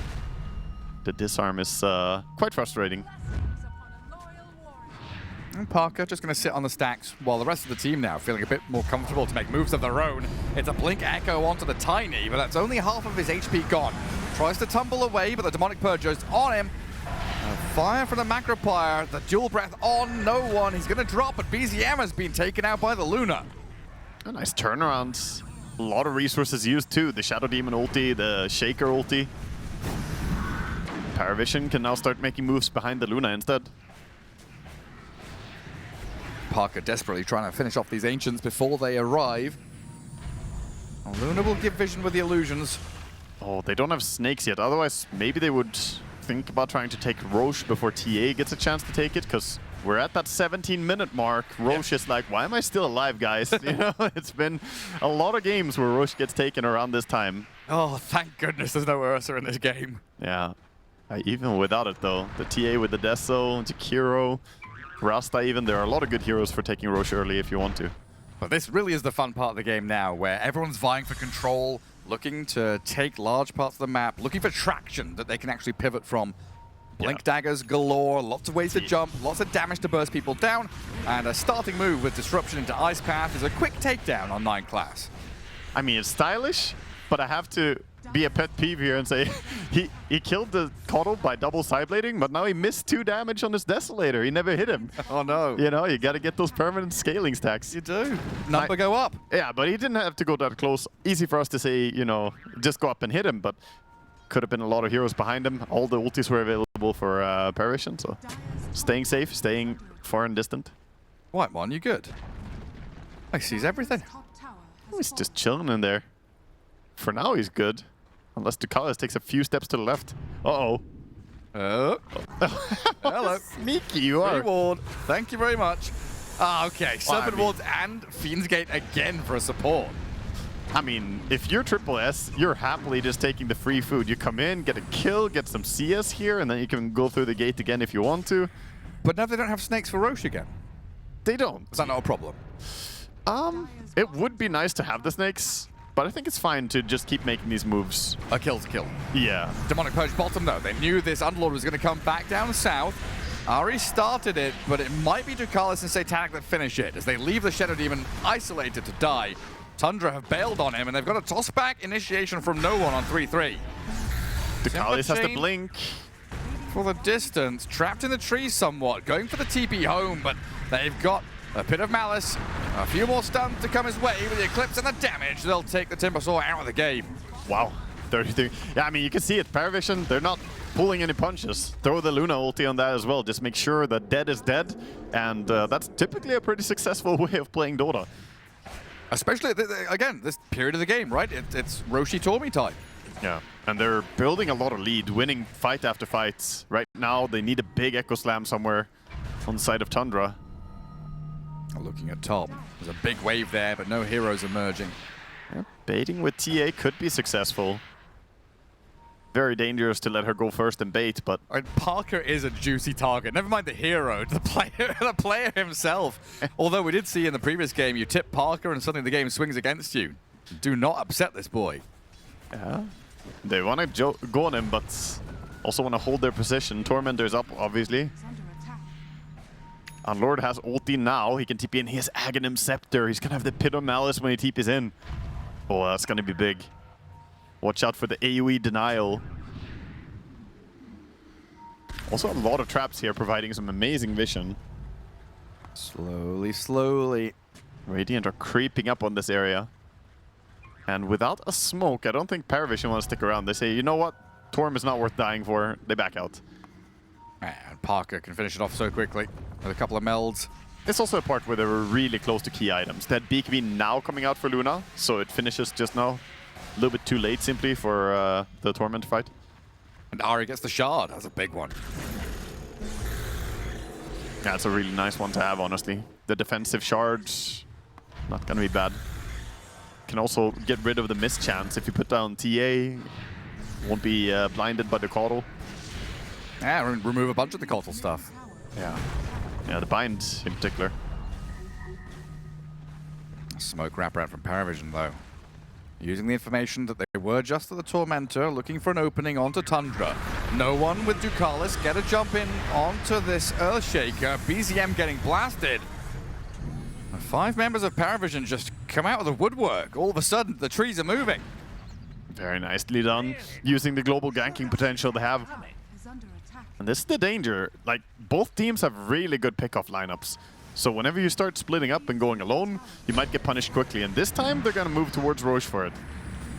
Feeling like they have enough time to go for the Aegis. It's a big ram. Shadow Shaman turning Roshan into an assortment of animals. Yeah. It's not an insane Roche lineup, but of course, no interest in contesting when Shaker is dead. So mostly just farming, building towards the next items. We have Blink, Hurricane Pike, and Shard on TA, and now is when he starts building towards the BKB. As a player with 4,000 games on TA, I think this is the correct build for the game. The Hurricane Pike is really needed. Shard is super good here as well. You've only got 4,000 games on TA. I think. Like something like that. In maybe more, maybe 5,000. Like counting Dota 1 and Only Dota 2. 5,000! Only, yeah. I mean, she's a different hero now, though. So different, so different. Actually, If she was good, you'd have 10,000. if she was still a mid hero, I would have 10,000. Yeah. I will say it that way. Yeah, I would still be playing her. I would never even have realized Kes released. Yeah, Kez who? Well, she's definitely Kezu? good this tournament. His ears are burning now. He's probably Kezu doesn't listen to our casts. He doesn't. He just says keep it up. Yeah. Over and over again. Keep it up, Kezu. Keep up listening. Good job, buddy. He says keep it up, I say Kes it up. That's the relationship we have. It's a good one. BKB is complete over on the side of Tiny as well now, so double BKB timing. They're working on the triple as Underlord is still farming his 1,600 gold away, so gonna be a while for that one. I do think Tundra want to make a move before then. Right now, Tundra have fallen into a rut of being a little bit on their back foot, not making active moves, really. Hard to get back on the map, and I think they're just respecting Underlord a lot, and that can be a trap that you fall into. Like, oh, we can't really go for pickoffs because Underlord is going to react with the ulti and He get can be there. anywhere. Yeah, but then you allow him to farm all this, use all this map space, and still Dire are looking for pickoffs. Yeah, the fact we have this really tight pack of Dire heroes, right? Sure, TA is top dog, right up there with 17,000 net worth. Luna, then Underlord, Tiny, still looking very good for themselves, gathering up all this map space. Yeah, they just have to respect the Aegis, though. I guess it's correct that they should just farm for 3 more minutes at least, but that is going to be satanic, not wasting any time, pushing towards the tier 2 tower. And nearly finishing off Aghanim Scepter. So with the Luna there and the Serpent Wards coming, God damn. 70% win probability. That's pretty wild. That's an aggressive prediction for 2,000 gold lead at the current state, but yeah. I mean, Well, Dota Plus does like Spectre, and the way Underlord is playing is kind of Spectre-esque. You know, farm jungle, I think haunt in. it has a lot to do with this, that it's 17-7, and the team that has the better late game carry is ahead, right? Luna is a way better late game carry than TA is, and you're very comfortable. If you get to the point of Butterfly, TA can buy MKB for sure, and she probably will, but you would ideally buy Daedalus, so it doesn't feel great. Ooh, no one with the jump in. Nearly. But now, has to BKB to protect himself. Parker, Ducalis finds an opening with the Eclipse, forces BKB out of the TA. Great ice path. Does burst down the Shadow Shaman, dies to neutral creeps in fact, as the Underlord goes to the TP home, but BZM has the Echo Slam to cancel, and that's a big streak to be grabbed by Parker. So clutch. Whiteman with that ice path. It was surgical to stop the Rasta. If Rasta wasn't stopped, then the TA would fall and everything would be disastrous for them. But he allows the TA to quickly just kill off the Rasta, and the fight is completely ruined. And this is where you can ramp it up. Ramp. Get faster.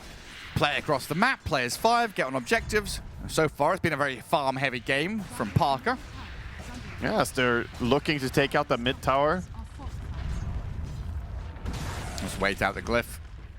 And your fresh creep wave coming. Or refract it up and go for it. Pushing it slowly, but not overcommitting. There's a DD rune down bottom.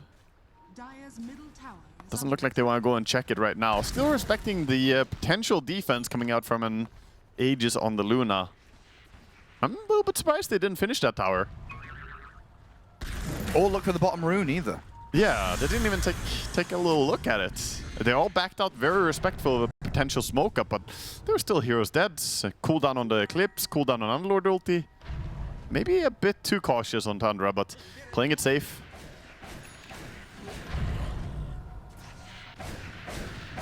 I guess it makes sense when Paravision have been playing as this like individual organism, right? They've just been one unit wandering on the map together. They're not really spreading out.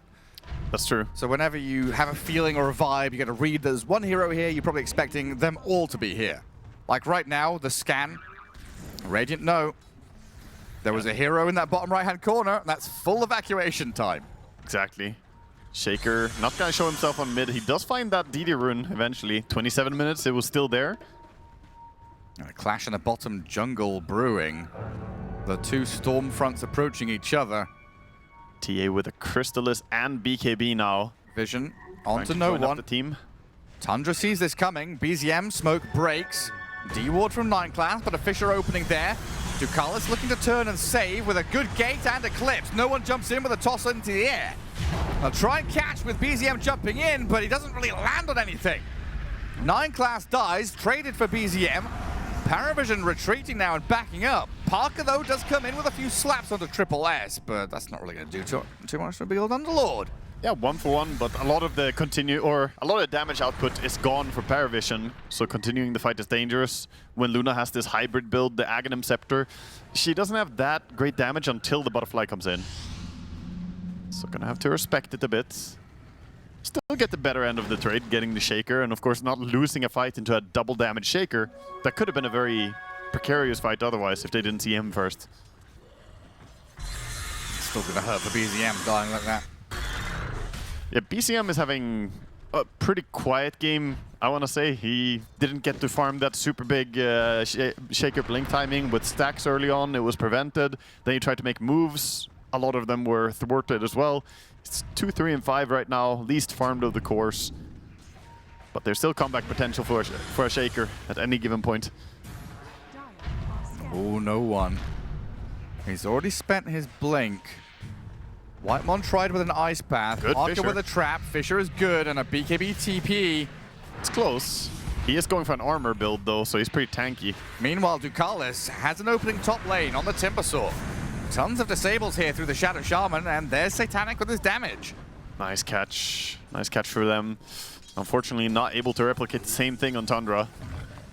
Once he has the Daedalus on TA, that would have been a kill. He's not far away from it, but the fact that he's going Daedalus means the Butterfly is going to hit even harder. All right. With the Moon Shields protecting her, Butterfly without any True Strike, TA will struggle to kill this Luna. So you reckon Paravision more comfortable right now, given the game state? I would definitely say so. The gold is very equal, but I think there are some advantages they have that are really, really comfortable, yeah. It's going to come down to target acquisition for Tundra. Find a big Echo Slam, find this burst damage, right? Burst damage is the name of the game from them. Timber, T8, and this Earthshaker have so much just to blow somebody up. Yeah. And there's no save, really, for Paravision. They are relying on their own SD's jump. in. SD is very far forward. Parker, though, is the target of choice. Has to pike to high ground. And Ari is going to be the sacrifice down in the river. Gonna be a clean takedown for them. And Roche could start spawning any moment. Down, down, down by the river. See what the time is gonna be. Oh my god. Instant? Yeah, literally instant. First second. Boy, howdy. And we can have a listen in as well. Yeah, I want to be the one getting saved, not Shaker. But to run in for you. Yeah, VZM's kind of got to jump in and give his life, and 33 has that sustained damage, right? He needs the extended fights to be alive in. It makes sense. 33 wants to be the initiator, basically, and then wait for Shaker to find a good spot. So with the way 33 has to play, he wants priority on the Shadow Demon disruption. Makes a lot of sense. Because even if you disrupt the Shaker after he gets gone on, he's probably not gonna live. He doesn't have Aghanim Scepter, he's not gonna reposition himself, he can't blink when people are already on him. So might as well play around the Timber in that regard. And, you know, once he's spent his Blink Echo or whatever it might be, that's a lot of his utility gone. Then he's useless. Meanwhile, A little bit, yeah. Meanwhile, 33 is, you know, pretty strong in the damage department still. Yeah, especially in those extended fights. Down 4K, 9-20. Paravision have been running this game, and they get their hands on that Aegis. Second Roche goes their way. And again, they're going to group up together, playing very tight-knit. 4 members swinging up towards top where no one is setting up. There's a Tormentor up there as well, so it could be worth playing towards it. Ari's going to stick around. Hasn't been spotted yet, but he is very surrounded. Ari, they're coming for you. We already know he's dead. Basically before he even hit the ground. I was still hoping. I've seen Ari get out from worse situations, Gareth. With nothing but a blink and a dream. Surrounded on all sides. Well, I got the Tormentor. Shard for Ducalis. Again. Whatever shard. Yeah, it's a. I don't know. I don't even know if it's a quality of life shard. It's a shard. It's not like a meh. It's just like a yeah. Yeah, a lot of times very unimpactful. Shackles. Are you serious? God, Is that necessary? Damn. Satanic, calm down, Listen, brother. he wants the gold. It's not even about securing the key. It's about the gold. He wants all of it. Satanic is farming his namesake right now. He's like, guys, I took the talent. You know, I've got this cooldown reduction on Eclipse. Just let me use it. It's a minute. That has been the approach for the entire game. They've been pulling that trigger anytime they see an excuse. Rasta ulti, yeah. Drop whatever they need to. You're absolutely right. Even on heroes that look like they are, you know, gonna die, because you'd never know. And that's true. If you play against Shadow Demon, play against Shaker, things can turn around very quickly. You're on a target, you think you're killing him, suddenly he gets disrupted, you get echo slammed, you wish you used your spells first. And if Shadow Demon is there and he disrupts someone, he's going to die to the Eclipse himself, right? So exactly. One kill turns into 2. It's the foresight. You know, it seems a little wasteful, but really it's thoughtful. Yeah, better safe than sorry. That's the approach. He's going to get that refresher after the Satanic is done, which he does complete. It was interesting that he took a pit stop to go for the full Swift Blink on TA before finishing the Daedalus. Still doesn't have the Daedalus, but can go back for it. I guess he prioritizes getting a bit more movement speed and repositioning.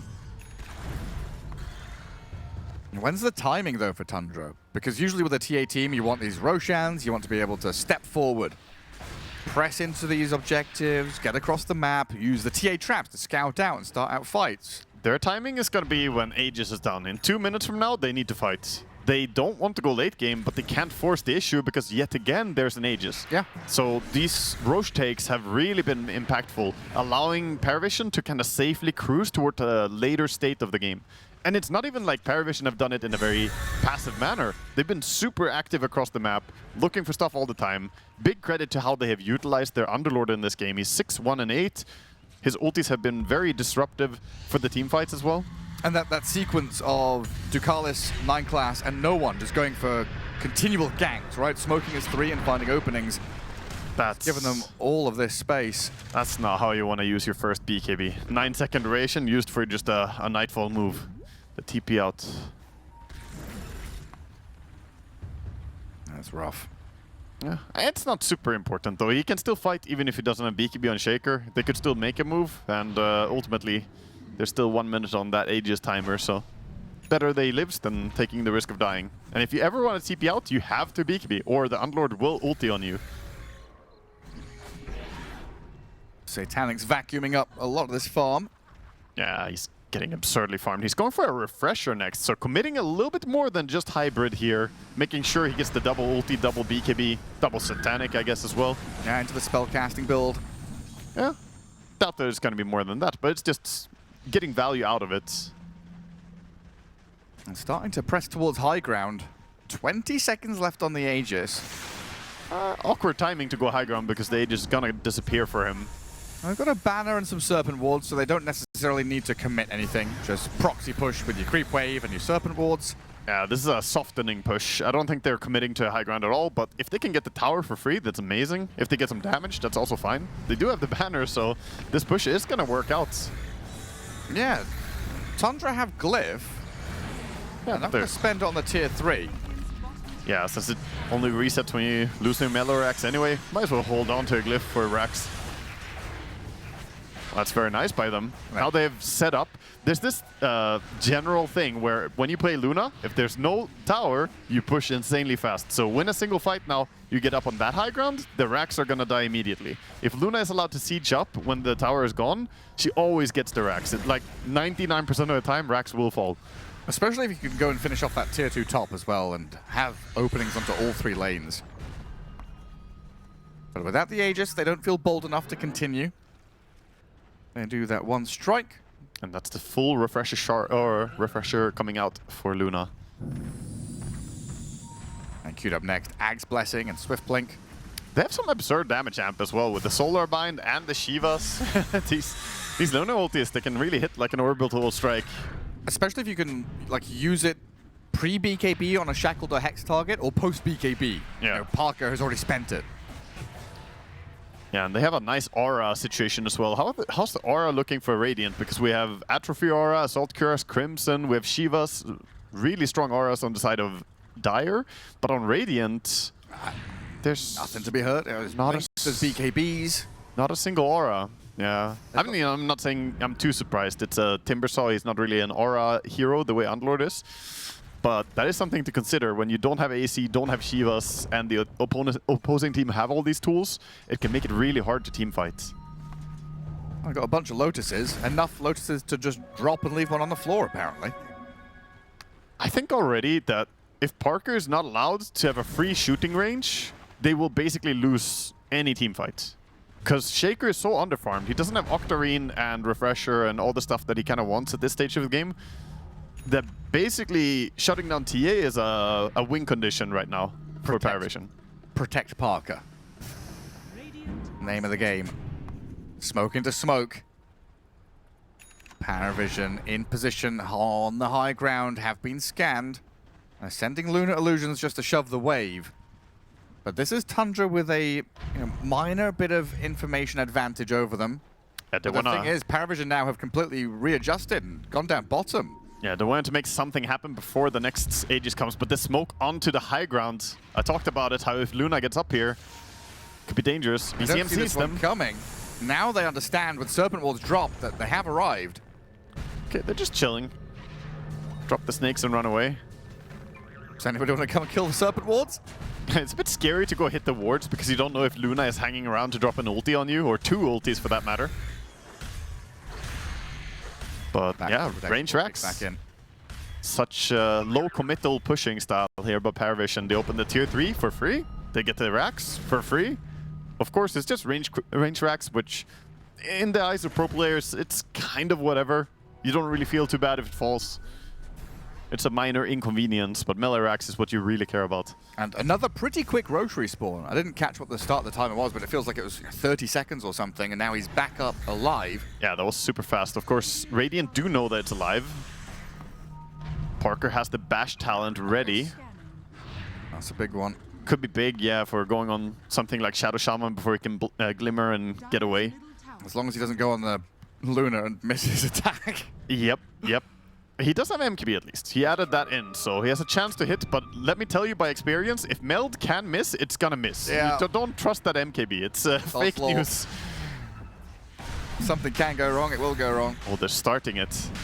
A lot of damage from Parker onto Roche. And they're leaving. Paravision do not want to take the straight fight. Interesting. Oh, they're doing it again. So sneaky. The Fisher trap. Oh! They didn't expect Roche to actually be still takeable, but clever use of Fisher there allowed them to still kill it. Very smart. Yeah. Again, Paravision just getting nothing there. They're so sneaky when it comes to Roche.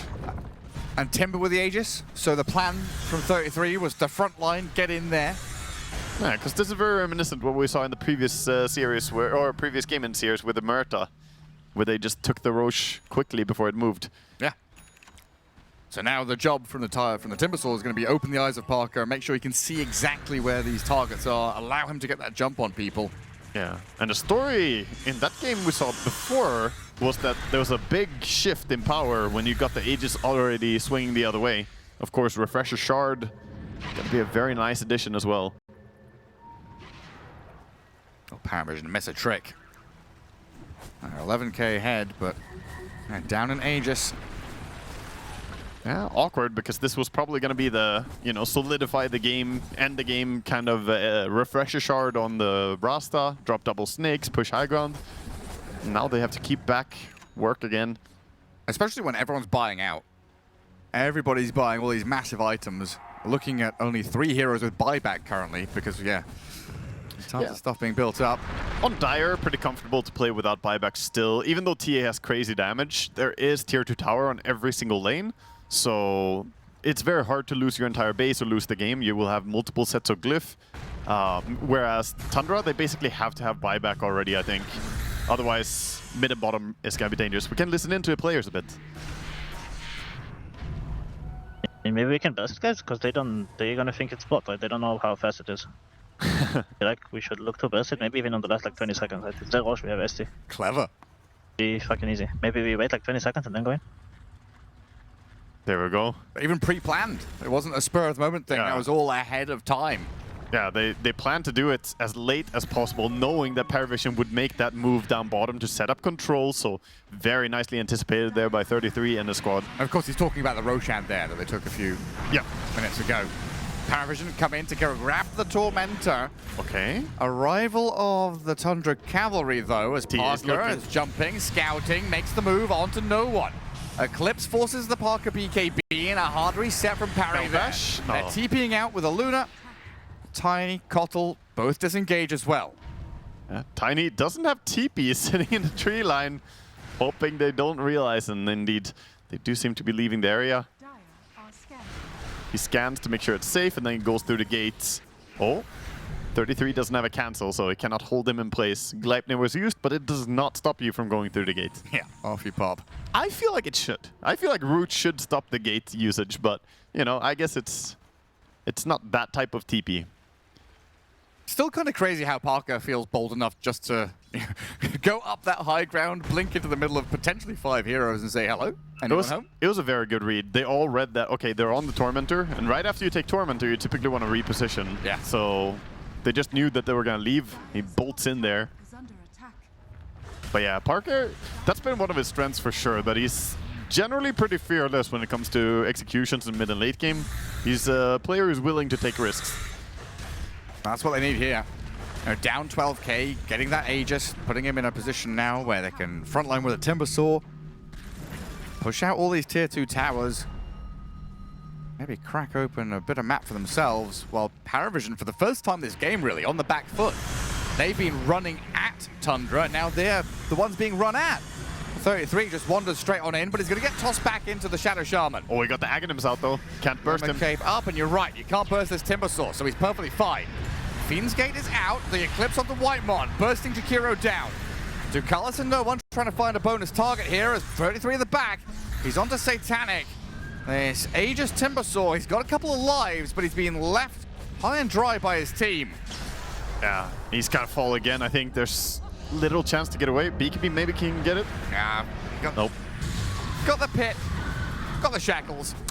I actually haven't tried against the new tiny avalanche stun. If you spawn from Aegis, can you ever get the BKB out against the new avalanche? I guess maybe not, because it's a stun aura that it's treated as. So I think it's gonna apply instantaneously when you respawn.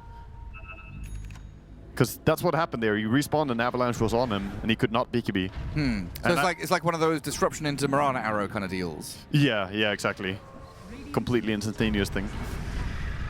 Yeah. Lands on your head, it lands on your head. Oh, they're jumping out. Timbersaw dead for 50, but BZM and Parker take down the Underlord. Ducalis eats some Lotuses as Satanic BKB's up. Stands, goes mano a mano He's against got Parker double now. ulti soon. Luna's pretty strong, but Parker seems stronger. BZM comes in to blow up the Luna. Satanic dead, and Parker is found an opening on no one. Blinks forward aggressively. The Fisher blocks, keep Tiny trapped inside. And TA with a killing spree. An ice path on the 9 class follow through. With a chase from BZM, they're keeping vision of the Keeper of the Light. And they've got the lockdown it takes to get Parker a double. That was some really nice move, actually. Jumping down, bursting downward first. There was a tiny miss execution there coming out from Satanic on his Luna. He refreshed, started dropping the ulti, but he didn't BKB again, lost his BKB effect, got jumped by the Shaker while having a refreshed BKB he could have activated. If he did that, plus the Satanic, I think he actually could have turned it, but... Oh, that damage, like 3,500 out of that TA. Yeah, once he's stunned, of course, he just falls immediately. An 8k net worth swing. Ari gets the blink in.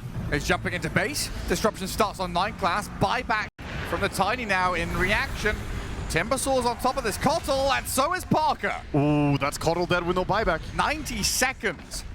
Now Luna and Underlord looking and wondering, do we have to buy back as well? I think they're gonna hold. I think he just got a little bit too close. Didn't expect that aggressive He's blink, going but he to shouted even. Forswager. Yeah, they're pushing. They want to force this. They're trying to force buybacks out of these guys that are alive in 10 seconds. Tier 4's falling quickly. Parker just opens up and shreds the buildings. It is a lot of armor on the buildings. They are going to respawn normally, it seems. They've got to jump on no one. They force the BKB. Satanic buys back. He's going to get into the midst of battle here. The save with the disruption on the TA. Eclipse comes out into play. Parker's BKB'd up and runs away, though. No one tries to go for the toss, but he can't find a target. He's silenced up. The Tiny can't do it. The Luna's too low. She's And the out. Luna's got to go back to base. Timbersaw's in with a BZM jump. Shadow Shaman's gone. Tiny dead, no buyback. They've lost it. Shadow Shaman and Kotl gone as well. Luna and Underlord 2v5 as Tundra with Parker come in big time. Satanic still trying to fight the best he can, but all his friends are They dead. call it, they tap out. Paravision are done and Tundra move on. I can't believe what I'm seeing, man. I cannot believe it. The Coddle pick up there. Parker. Yeah, he played beautifully, but I will give credit to the real instigator of that. And that sequence started by Ari blinking in on his SD, catching Coddle,